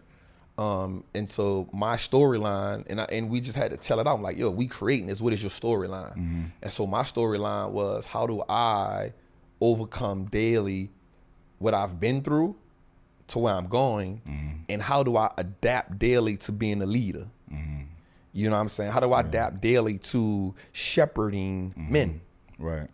That's a battle in itself. Right. Because I have to deal with how you look at life, how you look at life, how you perceive life, how do what you perceive in life go with what we're doing, and how do I navigate those nuances? How do I make bad decisions and come back and be like, yo, that wasn't the right decision to make, let's move forward, right? And so one of the things we talked about, I was talking to Jose was, again, Jose, I apologize, but we talked about how do you navigate being a father who lost a child. Because Jose always be like, yo, I'd be mad at him. He'd be like, yo, I ain't doing it for the money. I'd be like, nah, stop saying that. Stop saying that. It's okay. It's okay. Yeah. You got to provide. Yeah. See, that's part of the programming that they do. Oh, money is bad. It's the root of evil. Yeah. How? Money, what, is it a monster? It can run around? Right. It's not. It's just a tool. So I was like, bro, stop doing that. Yeah. Stop saying that. Yeah. Don't say that. Am I lying? I was like, bro, stop saying that. And I said, but as we tell your storyline, what is it? What is? I need to know the purpose, Jose. Right. I need to know it. Right. I need to know the storyline. And I was like, so let's talk about it. Like, why do you want to be a good father? You know, and so when he was like, man, you know, after I lost my daughter, man, I looked at stuff different, and I changed, and I was like, hey, that's the storyline. That's the storyline. That's what we got to build around. Like, why do you? Because Jose will leave from shooting. I'll be like, yo, he'd be like, yo, I'm on my way to Maryland. I'm like, bro, why are you driving to Maryland? What are you doing? Man, I got to be by my kids. So he's always commuting. He's commuting. I relate, bro. Like, he'll leave, we'll shoot, and he'll be like, bro, I'm in Maryland. What are you doing in Maryland? Oh, man, I got to be with my kids. I got to do this and that. I relate. And I get it because for me, I always fought to be in my daughter's life. I fought, not saying me and her mama was at odds, but I fought the circumstances where most men have said, man, I ain't doing that, man. Right. I left Atlanta after I fought so hard to get to Atlanta from circumstances. Yo, I went back to New Orleans for 2 years. Right. To just be there, build with my daughter. And then even then, I was flying. But even before then, I flew her mama to Atlanta once a month for a week. And was like, yo, here's the money from doing that. We're so similar. You know what I'm saying? Bro, I moved my daughter and her mother into my house. Yeah. We're not together. Yeah, we talked that. We're not together. But our relationship has gotten, she's my best friend. Bad. My daughter got both mommy and daddy now. So whether I have a woman or not, they're not leaving. Yeah. So don't even think to twist your lips with that. This is a family. Right. We're making it work. Yeah. You know what I'm saying? And it's so important, man. Like, I watched that night that I was up all night, I put on Netflix, and there was a show called My Lover, My Killer, right?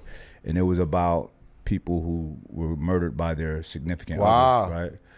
But it was young people, the first 2 episodes that I saw, but I didn't see, it wasn't the killer's fault. It was the parents' fault. In my eye, it's a weak father, passive mother, you know what I mean? Yup. Bro, if somebody murders my child, I'm not doing a documentary. I'm blowing the spot. everybody's gonna die and I'll go last. Yeah. But I'm killing everybody first. Yeah. I'm killing the killer and everybody he loves. Yeah. You know what I'm saying? Just like the R. Kelly documentary, bro. It's stupid. First of all, what people gotta understand is a documentary is a movie. It's not facts. It's just what they're presenting to you like it's a fact, right? And look, I watch things objectively. I have no loyalty to R. Kelly. Yeah. But I have loyalty to what makes sense. Yeah. So I'm looking at it. I remember when the tape came out years ago. Yeah. I saw it in the barbershop. You know what I'm saying? And the person that he was accused of being with as a minor was from what they said, that was a minor. She looked like a woman. Right. But I'm not saying that she's not a minor. Yeah. Some girls are fast. You know what I'm saying? And that alleged person would not testify, nor will her family cooperate, and that's why he got off. That something has to be spoken about. Yeah. Because it wasn't until recently, I mean, less than 100 years that there were these age requirements for a consenting adult. Not saying that is right, right? But a legality, it wasn't always like that, right? And women were getting married when they had puberty in this country. When they can have a baby, that's when they get married, right? So that's a factor. I know people are gonna try to come after me for this, what I'm saying, but I'm not condoning it. Right. I'm stating facts, how things were not that long ago. Even in some states, it's still not 18. Yep. New York is not 18. Yep. You know what I mean? So anyway. Didn't he marry Aaliyah at a young age? Yeah. Her parents age ain't nothing but a number. They sold off on it. Right. That people do that. So here's the thing. So these women in this documentary, I'm like, y'all are 30s? Like, these are not children.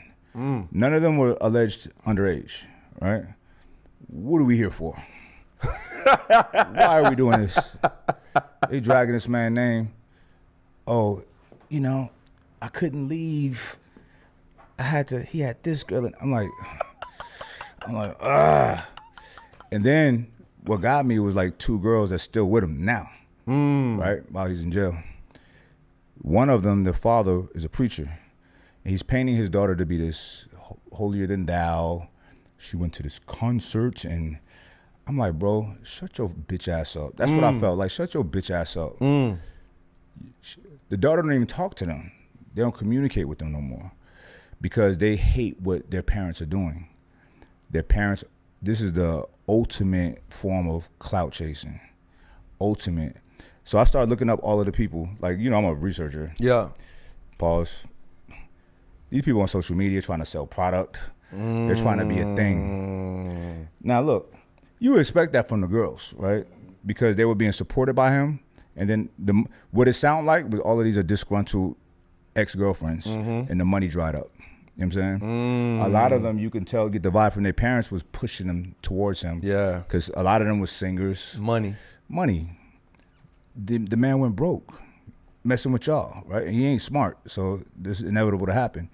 So, wow. But I had a real problem with the fathers, bro. And then on the second one, it's like a coalition of punk ass daddies. I'm like, y'all are not embarrassed to be sitting here? Yeah. Like, you know, my daughter, man, oh man, I want to fly out there. You should have been did that. Yeah. What are you talking about? If your daughter's really being mistreated, why are you on a documentary, bro? Yeah. Go handle your business. Now, I will say that. There's no words. There's nothing to talk about. I'm going to keep it hush. Like, oh, she's fine. She's. I'm going to get out there and do what I got to do. I will say that. And like, Kelly coming up missing. He coming up missing. When I saw some things, I think that was my thing too. Like, I didn't watch it. I didn't get into it. But the first thing that came to my mind was, where daddy's at? The first thing that came to my mind, like, man, where daddy's at? Man, I don't care how much money you got, bro. Right, and like, this is why I my say, daughter over there. And here's the thing. But here's the thing, though. If your daughter's 22, so what? Yeah. Because here's another thing. This is reality. We can do our best to raise our children. They're going to do what they're going to do what they do. If I've tried and I've exhausted every rational type of resources and you just want to go be a thought, that's unfortunate, but go. What am I do? Like, no, I'm gonna hold you hostage. It's gonna make your desire to do this shit even greater. if my discernment is correct and he's a bad person, I'm coming. You're gonna realize it. Like if he's not raping you, of course, you just being mistreated, whatever I think that is, you're gonna realize it, hopefully, right? So, but that wasn't the case. It was like, I'm not saying how he treated, I don't know how he treated them, but they was in love. They all have these precious memories. They all smile, oh yeah, when I'm like, y'all phony, bro. Yeah. They always trying to like, the money got cut off. But I didn't care about none of that. What I cared about was like, first of all, y'all dragging this black man through the ringer. Who's funding this, right? And then I gotta say, is a very unattractive woman who's the ringleader of this. She took it upon herself. And I have to say that she was unattractive because I think it's something to that. I think it's something to it. You know what I mean? Where's she getting the money to finance these movies? Why is it so important to her, right? And because she clearly wasn't one of the girls that, you know what I mean? And we about to distract this whole part, but I'm just saying though, this for Patreon, baby. But listen, it's just bizarre. And I'm like, just like, look, the Weinstein. Oh yeah. That was bizarre too, bro. Cause I'm looking at it, level 1, level 2, level 3. I'm like, something ain't right here. Cause none of these girls are underage. And then there was, I think it was 1 or 2 that was 17, right? They paid her, she massaged him, happy ending, left. She kept coming back. Like, what is this? There's 2 sisters, one was over age, one was 17.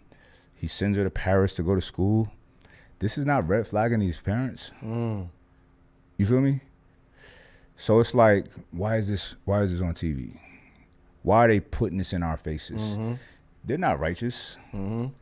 They're not righteous. They're trying to make this man look bad.